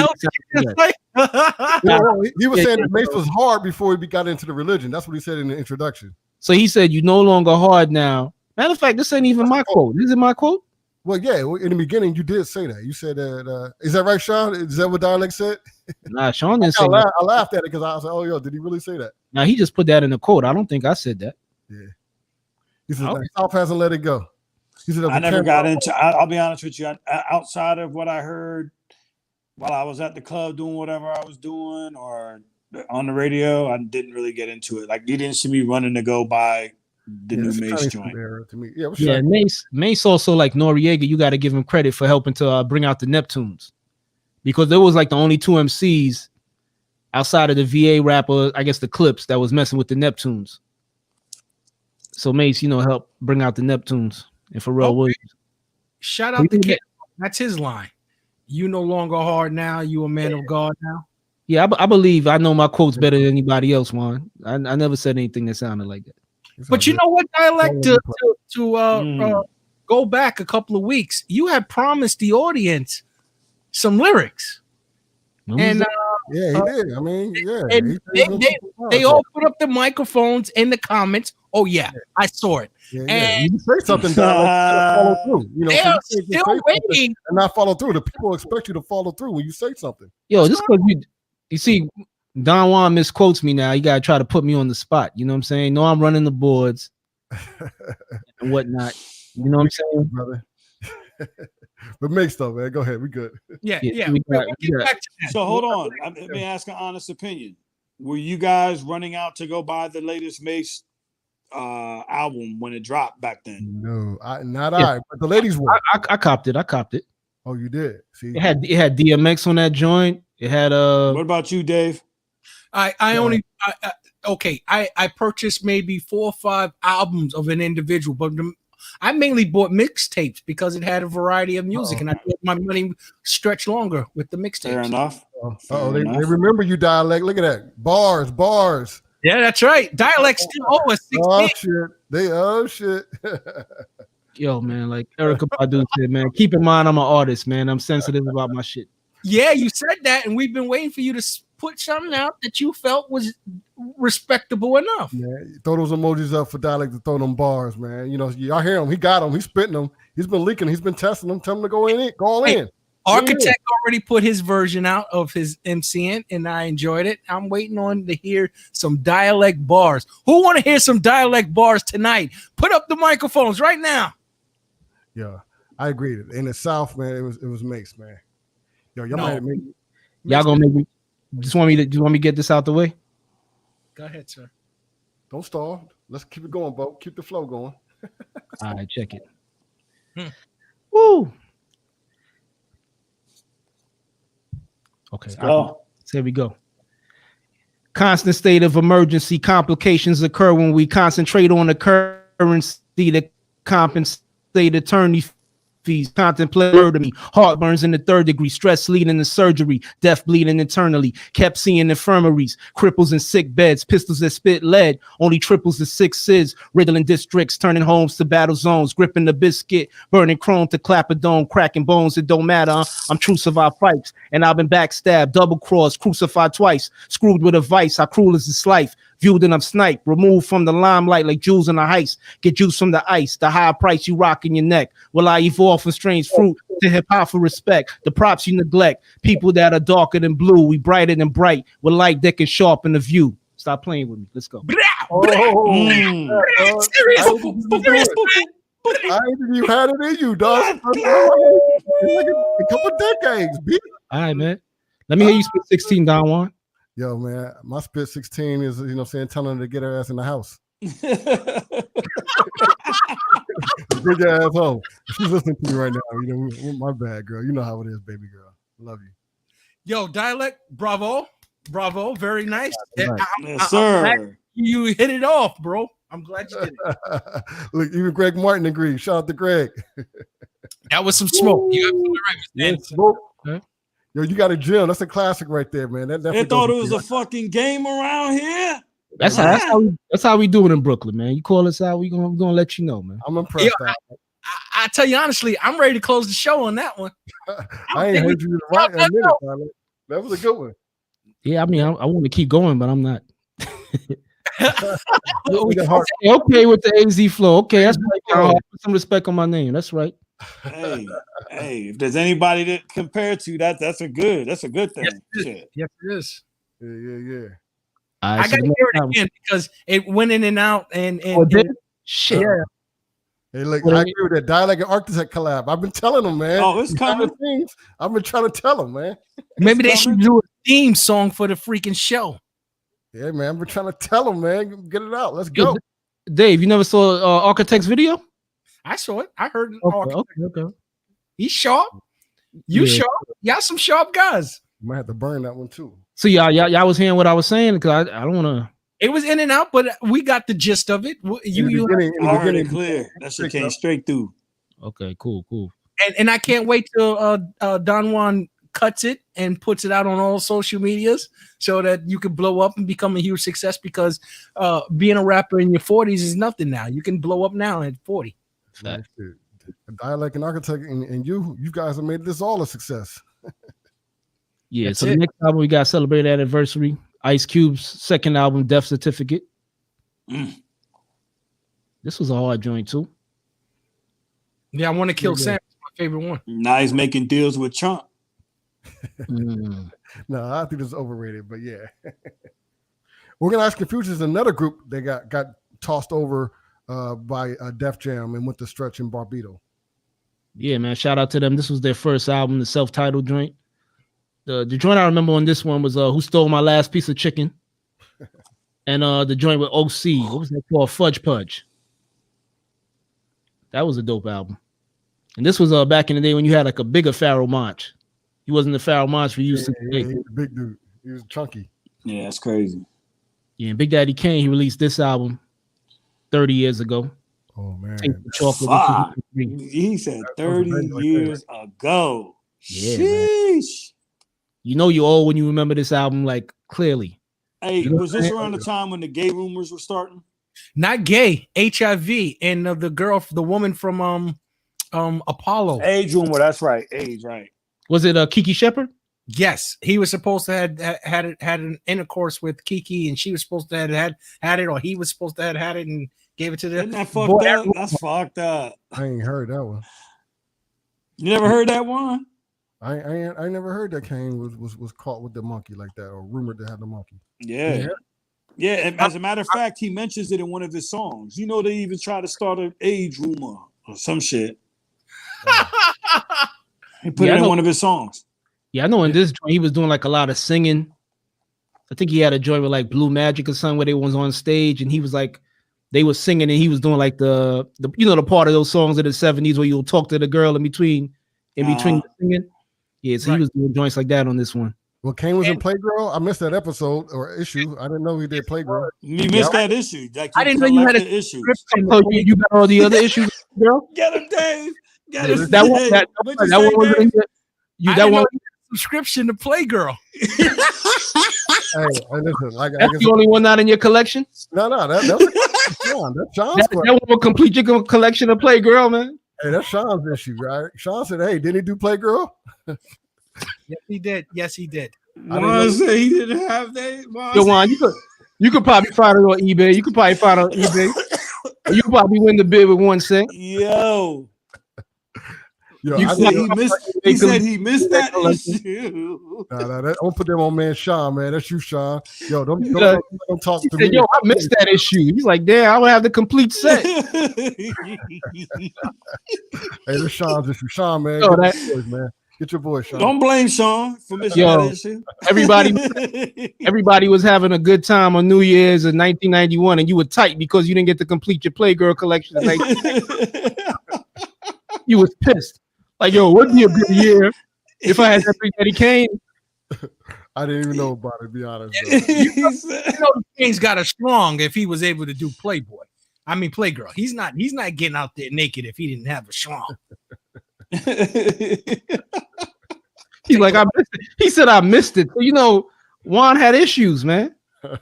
He just missed that one. Hey, man, look, it goes that way sometimes, man.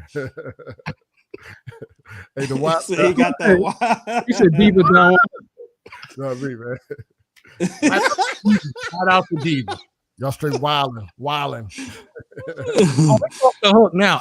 That's why I try to stop it after dialects rapping because I know it would go off the rails. Oh shit. Okay, next the last album anniversary this week. Moni Love's debut album also turns 30. Moni Love, Down to Earth. Joints on this one was Moni in the Middle, and It's a Shame. Those are like the two biggest hits on this. And them joints still get play. Yes, her album aged as well as she has.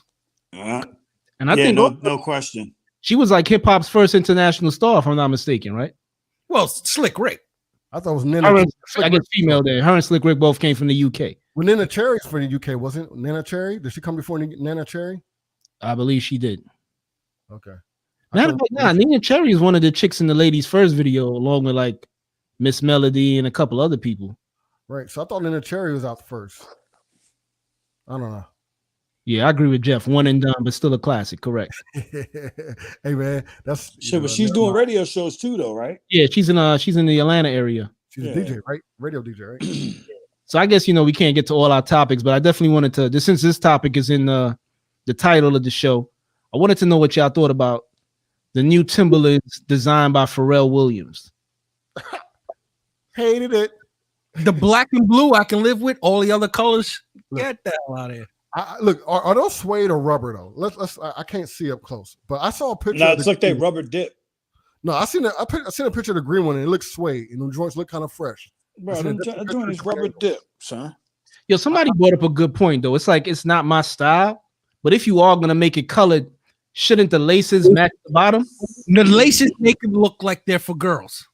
I mean, the laces remind me of the fat shoestrings. They need to bring that shit back. Yeah, I agree with Dave though. The ones with the gray dip look kind of dope though. Shit, the navy blues is tough. And navy blues too, yeah. With, I mean, I don't know. So they dipped in that suede, or they suede or not? I mean, we don't know. Nah, it looks like it's like some rubber shit. Great. To avoid I the saw a different scuffs. picture, man. That looked dope. The green ones looked dope in a different picture, but it looked like they were suede. And I was thinking, like, yo, if that's suede, that shit's hot. But if they're rubber, yo, that's whack. They need to bring back Lottos. Who remember Lottos? Ooh, hell yeah. Enlighten me. What are the Lottos? Those are BK UK. Those UK shoes, I think. Yeah, Lottos, yeah. Okay. Lottos with sneakers that you can change the emblem on the side, like the Nike check. Let's say you can peel the Nike check off and put a different color on. Okay. So you have a pair of all white Lottos with like the colors that you see there, blue, yellow, green, that you could change the emblem into that color. Yeah. Velcro. They were attached by Velcro. Yeah, I'm from New York, but I was one of those cats that never really liked Tim's. That wasn't really my style. Me neither. Like if I was rocking boots in the winter time, it was more like the Gore-Tex style of boots. Great. I wasn't really into the construction thing, you know what I'm saying? I was more like sneakers. Yeah, this wasn't my cup of tea, but these right here. Oh yeah, John, for real. Yeah, they do. They look like fake polo boots. Fact. Yeah, no doubt. Good call. Yeah, they do. And I'm surprised when people are saying that, like, Yo, people he like, said- the red was tight. Like, Yo, shout out to Greg Martin. He said I'd rather wear lugs. So you know them shit. I'm surprised that people think that those are cool. Some people say, yeah, I rock the blue ones. Yeah, I rock the gray ones. I rock the yellow. I'm like, dude, any of those is kind of ugly, dude. Yo, you can make anything work if you like John Witherspoon said, if you coordinate, you can make it work. You know what I'm saying? You got to rock those in the summer. Those are not winter boots. Those are. I'm saying those are summer colors. Yes, those are summer. Wait, man, hold up, man. Y'all pride going colors. by rules for colors and seasons? Come on, man. Hell yeah, cuz. What do you mean? That bright green right there, man. You're the type of to wear white after Man, I wear what I want, when I want, why I want, how I want, where I want. And the funny thing is that green and that pink and that yellow don't go with the Timberland brown. It's like they don't blend together. You know what I'm saying? Navy blue pair, I rock the shit out of the navy blue pair. Yeah, and the one with the gray at the bottom, those look kind of cool. And, But I'm not saying they look great. I'm just saying I know my capability to make that joint pop. But yo, would you wear with the yellow laces though? No. I don't know that I would want the all blue, everything blue though. Then it looks kind of too laid out. You know what I'm saying? Hey Jeff, I hear you, bro. Only the New York nickels. y'all will wear that shit in the summer, like you said. In the summer, dog. New York. All right. New York. Shit. We made summer. them, we didn't make those. Those are from VA. A VA cat. Yo, I'm in the second biggest state too, man. It's you know how New York do it, wear these sneakers? If a bad chick was to say, yo, I like those, they gonna look good on you. next day, the dude is gonna be rocking them shits, man. I'm not gonna front. Summertime comes, my ethnicity pops out. I'm in chancletas, bro. I'm not rocking none of that shit. It's too damn hot for all that shit. I've been in Texas with my Timbs and people look at me sideways. Yeah, I ain't doing it. But I don't buy shoes that often, so I rock them. They're no different than the G Unit joints.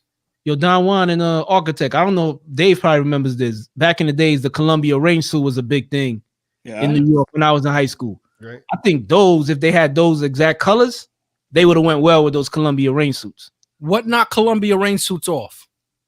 Well, I mean, I can see I know Hallie Hansen that came out with some some suits too. Damn, the triple fat goose, those things could be hot too. You know and what? who made Hallie Hansen hot? Yo, wait a minute. What Juan said? Triple fat goose? Yeah, Nah, you the Columbia rain jackets. Yeah, triple fat goose. You gotta wear with Travel Fox, man. I don't even know if they make them joints no more. He said Travel Fox. Yo, that Murder Mace line rocking the Helly Hansons made those jackets huge in the tunnel. Man, y'all motherfuckers are old. Yo, you know what my joint was, man? Going in downtown Brooklyn to the Army surplus store and getting the all black Army jacket. Bro, I was the camo with the I always had the camo with the Clarks, baby, with the Wallabies, man. Those jackets was legit, man. You had to go to the Army surplus store. You couldn't get that the 70s vibe, baby. You had to look like you just got home from Nam. You know what I'm saying? Rocking them shits. Oh, shout out to starter jackets. Damn. Yo, and Dave knows how people used to rock the triple fat goose back in the day, man. That was the first jacket people in New York started wearing inside out, man. So you know that it was official triple fat goose. No, 2 years that jacket went. That jacket was hot, and the one with the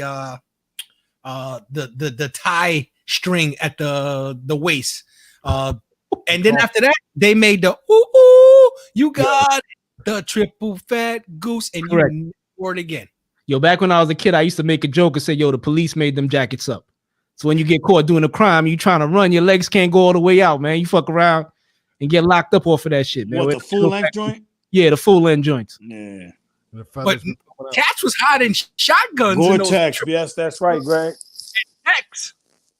I remember the special ed video where when he had the line, you're gonna need a whole posse, a mosse or more. And them dudes was running in them triple fat goose jackets. I'm like, y'all ain't getting far in them joints, man. You can't stretch your legs out, man. I hated the feathers, man. Them feathers found their way out somehow. But what did the triple fat goose replace? Dialect. Ooh. I don't know, but I know back in the day before the triple fat goose, when I was like shorty, man, probably in elementary school, I had the leather bubble coat with the fur collar. Okay, you're talking about a bomber, a leather bomber. A leather bomber with the fur collar. Yes, a leather bombers and sheepskins is what the triple fat replaced. Correct, and a pair of crispy Jordans too. That's how y'all ever fuck with the snorkel jackets? I got a snorkel now. Yeah, them shit like this. They killed Kenny. That's right. But yo, now that you mention it though, man, they right. New York cats can make anything dope, man. Like I'm just thinking, you a good North Face, you can make these boots work, man. It ain't my cup of tea, but somebody will make it work. I wouldn't rock them, but hey, they selling big in the Bronx. Holla back. What's that? Fat goose area. Word. I just want to get on one more topic, man. I want to talk about and we're gonna close out the show. I don't know if you guys heard about the whole Funk Flex thing. He was talking mad shit. Yeah, about John Harp's favorite MC, T.I. Oh yeah. What's up, Harp? What you think about Atlanta. that? Where you at, Atlanta? Stand up, Atlanta. This is for you, Atlanta. Yeah, call in. And phone lines are open. You know, good point there, architect. All I need to know is who Harp got, Jeezy or T.I. Who does he have? He got Jeezy. Who does who have? Who does Flex. John Harp has? He's Atlanta, man. John Harp's Atlanta all the way. He choose Outkast. Both of them are from Atlanta. Jeezy and T.I. All right, so let's jump into what Flunk. Oh, my bad. That's a Freudian slip. I said Flunk Fex. Where's the link to call in? I thought we got the link out there. It should be out there. It's in the comment box. Let me post the link right. Let me post it right quick. Cause I know if it's Sean Penny, but you got to keep it short, Sean. Wait till after you play the video. You must know Sean. Let me also tell you, boy, your catalog ain't even prepared for 50 Cent's first album. Stick to reality TV. You look great on there. All right? This is going to be a great battle, okay? Big Snow versus the Crime Dog.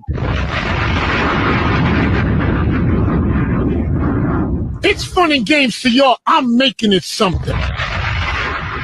Once again, your albums ain't worthy against 50 Cent's first album.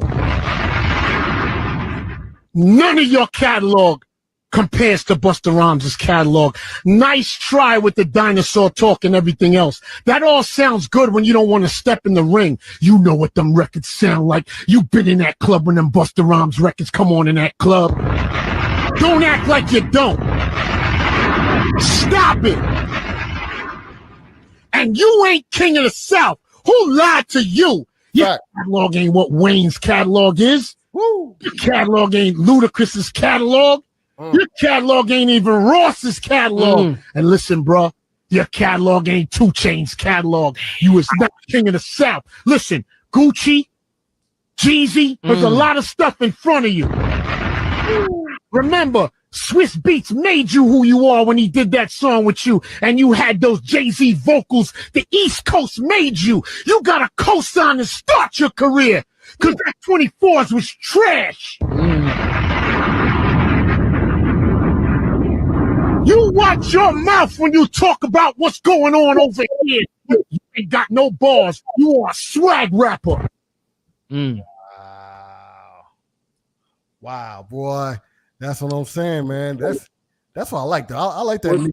What's going on, fellas? What's up, Sean P? Sean P, welcome back to the show, baby boy. Hey.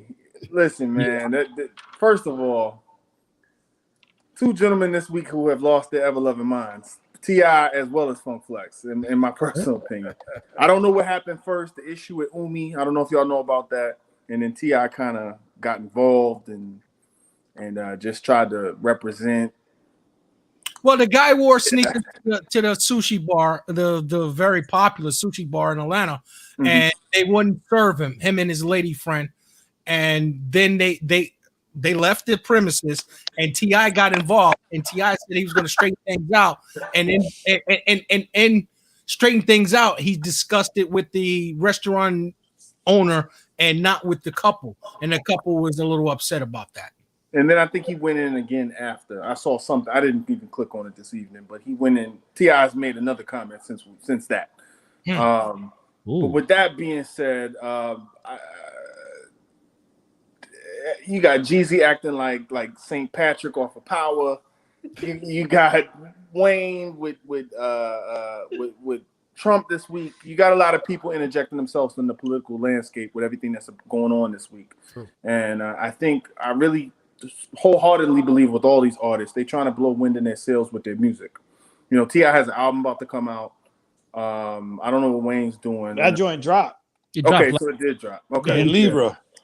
Yeah, I gotta give a couple things to listen to. There's a couple joints on there. I'm not too enthused about it, but there's a couple joints on there for sure. And then I heard Busta Rhymes dropped as well. So yeah, so I got some homework to do. I know last week I was catching up with your boy Benny. Yeah, but what's coming, Nick? You know, so it's definitely catching up. But real quick, sorry, I'm going all over the place, but to hone it in on Funk Flex's comments, I don't know what Funk Flex's power trip is or why he's even going after T.I. I don't even see. I mean, does he even play Southern music? He's on his period. Does he even play Southern music on his station? I don't even. Busta are very tight. And T.I. is very disrespectful to Busta's legacy. Disrespectful or just what were his exact words? Yeah, he might as well battle Melly Mel. Yeah, he was being a little being Jackie. He must have been drunk or kind of, you know. You know what I'm saying? Yeah, but I keep testing them old heads. I love it. I think T.I. means well. Not that comment, but I think generally T.I. means well. But I think T.I. is at a point in his career right now where I hate to say it, but any attention is better than no attention. You know what I mean? That's true. Yeah, and I think a lot of guys do these things just to rack up views. And I think they all on the phone with each other like, yo, that was good. Yeah. It's the 50 Cent formula, right? Because I remember a comment that 50 had made about what's the dude you see me roll and they hate, you know. Chameleonaire. He made a comment about him. And when Chameleonaire was asked about it, he kind of just brushed it off like, yeah, whatever. That dude's not relevant. I don't know him, whatever. Mm-hmm. Fast forward a couple weeks later, they're at some award show or something. He sees him on site, and he walks up to him. 50 walks up to him, and he pulls him aside. He said, let me talk to you. He said, you didn't hear those comments I said about you the other day? He's like, why didn't you say something back? He's like, what are you talking about? He said, listen to me. He said, when we talk about each other, someone in Italy, there's a newspaper with our faces on it talking about whatever we did over here. And we sell more records. This is a business. Say something next time. You know what I'm saying? Like, and he's like that 50 is always thinking like that. You know what I mean? So it's just, I think a lot of people, I think T.I. is like that. But I think at this age, it comes off as It just comes off kind of ridiculous. It's not even funny anymore, right? Because when 50 does it, it's funny when he goes to Mayweather or whatever. But I'm just at a certain point, you're just not laughing anymore. It's like, come on, grow up. There got to be a better way to move units. Yeah, man. Shout out to Got Jokes. He just came on, man. What's going on? I know you got to say about What's this. happening? What's happening? Yo, we know what Got Jokes is. That's John Hart. Yeah, that's what's happening, family. What's going on? What's going on, brother? What you think about that T.I.? I know you got something to say about Flex because you T.I. all the way, ain't you? So I'm gonna rep for the city either way it goes. So first and foremost, I don't want to say T.I. is whack. Okay, I wouldn't say all that. I don't agree with that statement. I don't agree with that. So first and foremost, Funk is always playing cheerleader for somebody. Like Funk ain't dropped no record. He ain't got no bars. He's a radio personality. He has his own opinion. I get it, but you can't deny T.I.'s sales. You can't deny T.I.'s impact. There's no trap music without T.I. It doesn't exist. You're talking about a whole genre. A whole genre. Y'all forgot urban legend T.I. Y'all forgot T.I. that went to Houston and did whatever he needed to do. I think it was Dallas. Hold on, and next word, that's Crime Stopper T.I. Yeah, but listen, I think he called him a Gruff the Crime Dog. So listen, man. What's understood doesn't have to be told. Everybody that's from here know.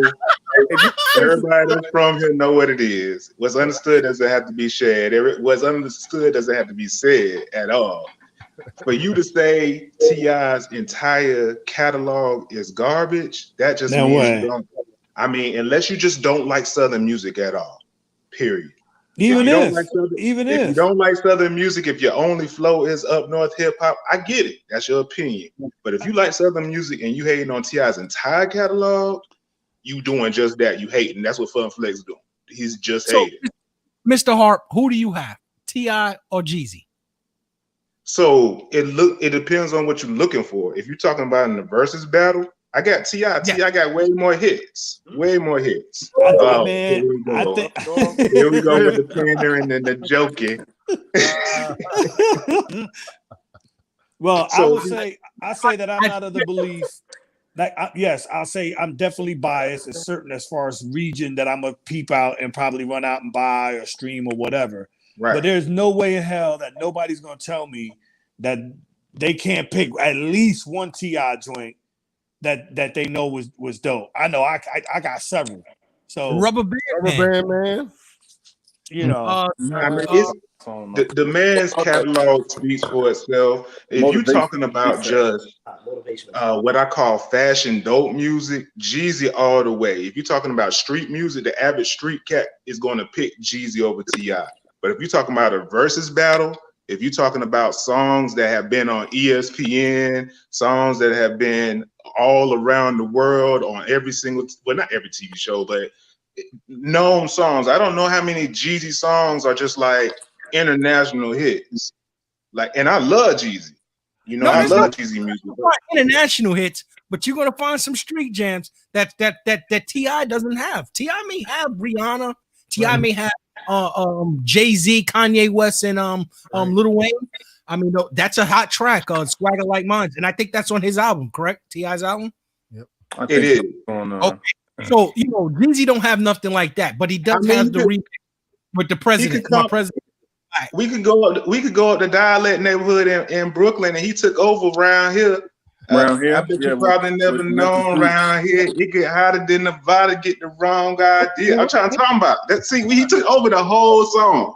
But why T.I. Why he ducked Busta Rhymes though? Oh, why he did that though? Why he didn't want to battle Busta Rhymes though? T.I. had an honest, I would say, argument. You talking about T.I. T.I. has been in the game since I'm Serious came out. I'm Serious came out maybe like 2000, 2001? 01, right? Yeah, so you're going to have this man battle somebody who's been out an entire decade before he even came out. T.I. was probably 6 years old when Busta Rhymes first came out. Hold up. Never mind that. Never mind that. So don't let that young face fool you.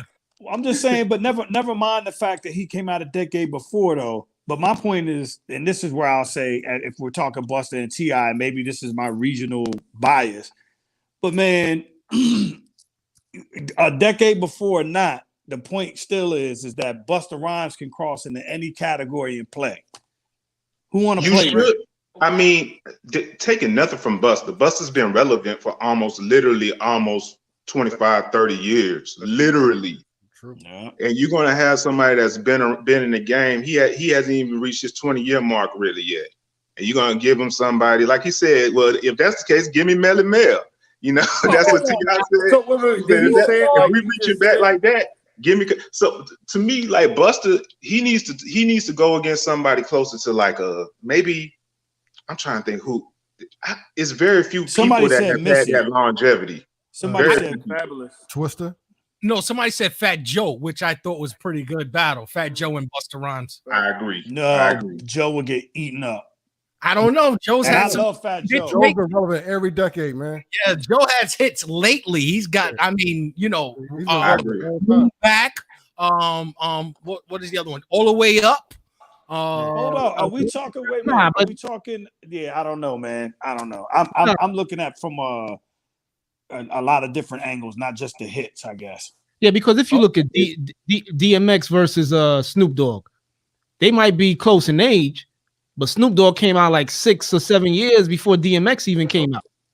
Absolutely. You know so I don't see T.I. why T.I. couldn't battle Busta Rhymes. It was probably like a 5-year difference from when Busta Rhymes dropped his solo album, because his solo album is different from Leaders of the New School. But he could still dig into those Leaders of the New School crates and play those in verses. It's not fair. It's not a good comparison. That would not have been good verses. I just think it's not fair simply because of skill. Ooh. Period. From a Busta Rhymes and T.I. matchup, I just think it's not fair straight from a skill perspective. And I'm not taking nothing away from T.I. T.I. gets in his bag. But when you talk about the level and the aptitude of what's being done and the skill set, no comparison. Well, let me ask you this, Mr. Hart. It's different though. It's two different flavors. It's two different cups of tea. One's tea, one coffee. You know? I agree. That's a good point. All right. Well, then T.I.'s tea and Busta's coffee. I don't drink coffee, so I think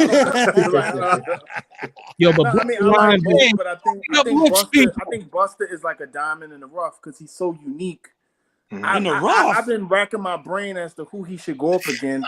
Missy I can't think Elliott. of anybody he should be Missy Elliott. In the rough? Whoa. No, he's so different from any. I mean, he's special. He is special. A diamond in the rough? He's not. How can you really? How can you classify, categorize him? You really can't. He's legendary. Legendary. But what I'm saying is you can't put him in a New York category exclusively. He has international hits.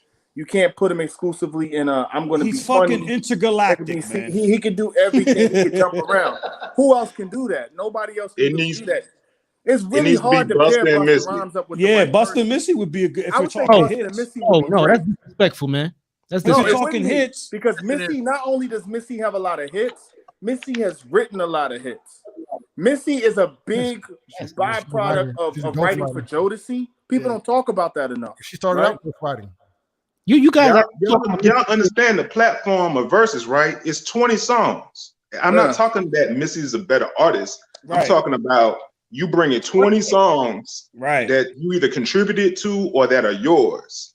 Missy could see that would be a good battle. Missy and Busta would be a better fit, man. Hey, look, I would like to see that. The hits are cute, all that. I agree about the hits. But if we going skill set for skill set, no way. Missy had a pen, man. People try to. If one is tea and one is coffee, Busta's coffee, T.I.'s tea. Nah, this is that would be the perfect blend, man. Their styles are wild, that's outgoing, eccentric. I think that would be good, man. I would like to see. But didn't Missy have a verses already? Nah, I would feel insulted if you went up against Missy Elliott. I think it would be different. I can see it. He would be insulted by that because he wanted T.I. or somebody like 50. You don't want Missy Elliott, man. It's no comparison. She's not an MC. Why y'all act like 50 got this deep catalog, man? Y'all kill me with this, man. They do have one. This man knows what he's talking about. That one album. That young man right there in the purple sweater know what he's talking about. Yo, every time he has one hot CD and a couple of guest features that are decent. Yeah. He doesn't have a discography that's just like. I like 50. I like his Black from the Game personality, album. but I'd rather From see the him G acting. album. Yo, Window Shopper, Ski Mask, I Whoop Your Head, Boy. Singles. 50 Cent got bangers, man. Come on, man. Singles. There are bangers in one. 3 songs after that. There are bangers in one portion of the United States only. Hey, look. You don't tell me. Man. Nobody down here. Nah, man. Nah. Nobody down here is playing that. Outside of that first album, nobody's like listening to 50 like that, man. Nah, hey, I'll say I this. feel like that's how y'all treat T.I. Like y'all only know the hits. Y'all never listen to the album outside of. Like I feel like New Yorkers have not really listened to a T.I. album. Yo, this like, is my. why don't y'all listen to I'm Serious? That is a good album. If we're going T.I. verse 50, right? I'm going T.I. If it's T.I. verse 50. What? Why? Yeah. Easily. I don't have a catalog to match 50. 50 can go for 3 hours straight with beat T.I.'s albums. Yo, nah, bro, you ain't listened to no T.I. albums. I exactly. I want to hear of them. Nah, man, you gotta do your homework, man. I think it's Yo, something T.I. versus B.O.B. versus B.O.B. That's a good battle. Who? T.I. versus B.O.B. Oh, that's bugging. disrespectful. You're shooting in the air, man. It's not like Funk Flex. Not the rapper. It's not like Funk Flex right now. My name Bob. Dude named Bob. I like B.O.B., but nah, man. Going back to Funk Flex, we have to remember that Busta called out T.I. T.I. didn't call out Busta. Yo. So that lets you know what Busta feels about T.I. and what T.I. brings to the table, to the plate. But he said he respected him. Busta ain't call out nobody else. Yeah. No one else. T.I. I don't know. On the album, my man said they want anybody. No, everybody. what They happened want all the was smoke. T.I. called 50 out. 50 refused to battle. Then Busta said, "Oh, if T.I. want to battle, I'll bring some heat to that." Yeah, I'll bring you know why? A Georgian dragon. You know why 50 refused? Yeah, 50 would have got done up. He That's knows bad for the brand. Up. Yeah. He got movies. He got to keep BMF and Power Chapter 2 or whatever. He got movies. That's it. That's it. He's got that show for life on ABC. T.I. doesn't have no show. Yo, here's the best verses right here. I think I got it. Busta Rhymes versus Outkast. A first. Yes. Oh my God. Yeah, I do bring both of them. The on. catalog Bring ain't deep enough. I think Busta Rhymes could take them on. Busta Rhymes. No. Busta will be fine. It's Andre 3000. I love his music, but it's so the catalog's just not. What have they done past 1999? Oh, so you say Busta Rhymes will win that? Yeah. I love Outkast, but hold on. Wait a minute. Yeah. You can't. Yo, I'm gonna say this. Outkast is sacred to me. I would never put Busta and Outkast. Why not? 3000 is a talent beyond this world. You talking about music? Yes. Music. Andre 3000 is in a class by himself. But he quit a long time ago. They're two diverse group. They're a diverse group as far as music, and Busta Rhymes is a diverse MC. So I think that would be a good battle. I just think Missy is disrespectful. That's what I'm saying. I think you don't. That's right. You don't like Missy. I forgot about that. That's right. You don't like Missy. Of course. Yeah, that's right. That's what I'm known for. He got a thing against Missy, don't he? Exactly. Yeah, I forgot about that. Yeah, no. He don't. It's documented, man. Since 1992, because I don't know if you noticed, she had a group called Sister. Okay. I wasn't a fan of her since back then. You were not a fan of her. Correct. I don't know why, man. Missy is talented, man. Like I always say, I like Missy as a songwriter and harmonizer as a vocalist. All right, so T.I. would smash. So now that we all agree that T.I. would smash 50, what's next? Never. And let's go around the room. Jeezy or T.I. I take Jeezy. I take not in verses. I take T.I. Could go. I say a tie like the DMX Snoop thing. Jeezy. Okay. I said the DMX Snoop thing was a tie. I'm going T.I. Yeah, T.I. is Hollywood, man. T.I.'s got a Hollywood pull. That don't mean shit. Why? Just because somebody's Hollywood don't mean they can't hold their weight. I go with Jeezy. 2 and 1. T.I.'s gonna be the favorite. T.I.'s gonna be the favorite because he got the pop songs. Hey, look, you talk like that. LL will come out here and wax everybody's ass. Mr. Hollywood himself. LL. Now the real Mr. Hollywood is the only one that's unbeatable in verses. Who's that? Drake, unbeatable. Ooh. He wouldn't do that. He's too big for that. Nobody. Jay can't beat him. Nobody could beat him. Drake and Jay. Nas to get I that. don't know about that, bro. Nas to get that one. 20 songs, unbeatable. For 20 songs, he's unbeatable. Nas will take him out with Illmatic alone. Drake's catalog is untouched. If you only are gonna let people from New York judge it. Yeah. Crazy. Yo, all jokes aside, though, man, I like T.I. I think he's dope, and I think he'll beat Jeezy. I think because T.I. has lyrical ability. That's easy work. His songs are like it can get played anywhere other than the South. You know what I'm saying? I think. What did y'all think about Rick Ross versus 2 Chainz? I love 2 Chainz music. That wasn't a good matchup. That wasn't. But I was disappointed in 2 Chainz' approach to the verses. I didn't like his approach.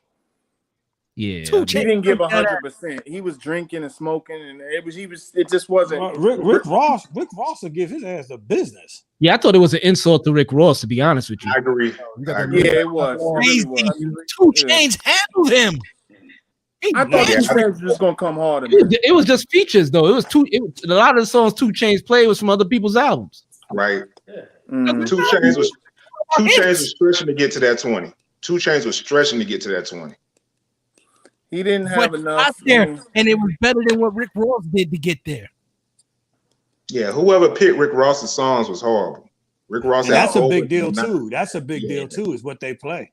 Sure enough. Yeah, that is a point. The order they play them in. The reason why the Snoop and DMX was so good, I don't know if you guys saw a little bit of the behind the scenes with the DJ on Instagram. They really put their time into to putting that together and crafting that, and the way they engineered it, and it was just perfect. To me, it was a tie for best verses. The other one being, of course, the Bounty and Beanie. Wait a minute. I think Premier and RZA got to be in. I think those first two would have been good battles if they were in the same room. If they had that same format, they would have been better battles. But you remember RZA's stuff was messing up in the beginning. Yeah, that's what I'm saying. It was just weird. It was just nah. When I tell you that the industry standard, when Beanie and Bounty broke COVID and said, "Screw that, we in Jamaica, we're gonna do what we want, we're gonna stand next to each other," they set the bar high for verses. That's the way. And then everybody was like, "Oh no, we got to do it this way going forward." And now they got motherfucking liquor bottles in the middle of the table and political people presented by popping up. Ciroc on Apple TV. Yo, let's not forget Badu and Jill Scott. That was a good one too. That was real good. I didn't see that. Whoa. You know what's good? I was at a house party and it was some sisters was in the corner listening to the church one. That was good too. On a Sunday. That one was good too. I caught a little piece of that. That's my neighbor, man. Shout out to. What happened there? Shout out to who? Does it work? Yeah, we hear you. Oh, Fred Hammond is my neighbor. Shout out to Fred Hammond. Okay. All right, yeah.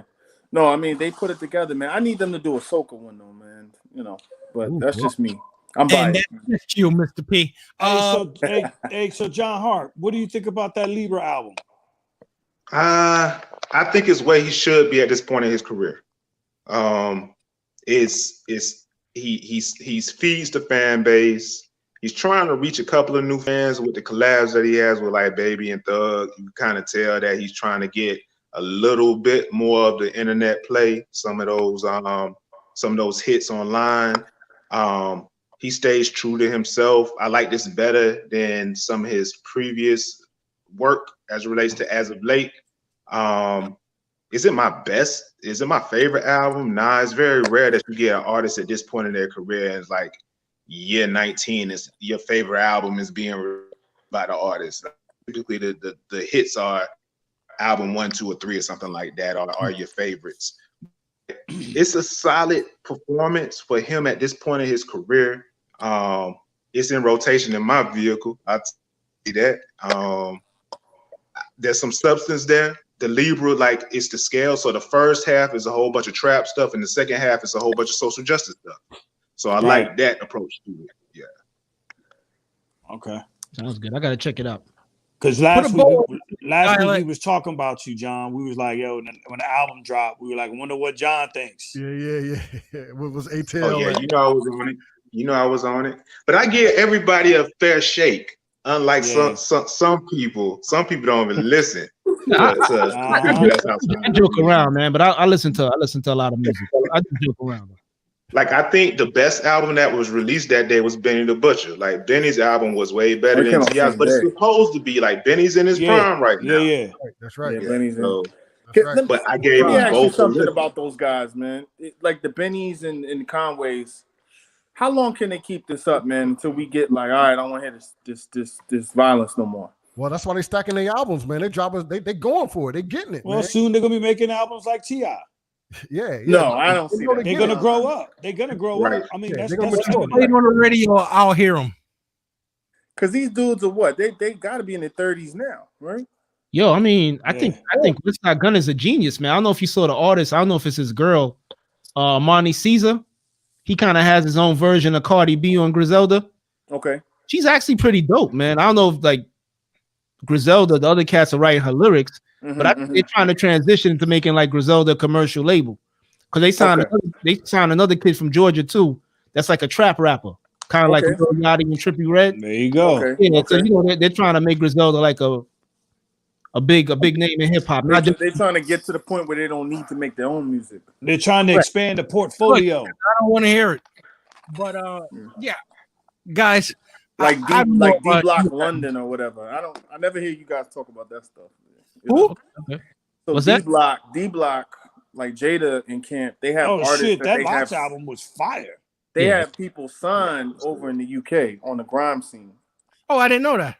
Yeah, I only know about it through social media and like Instagram. You know, I like BBC One Extra and stuff, so I listen to other stuff sometimes. But yeah, I listen to UK hip hop, man. My man Skepta, man, the sign of Drake. Yep. Yeah, I mean Skepta. I mean, it's Sky. There's a lot of spitters out there, man. But it's just their style is so different. I don't know.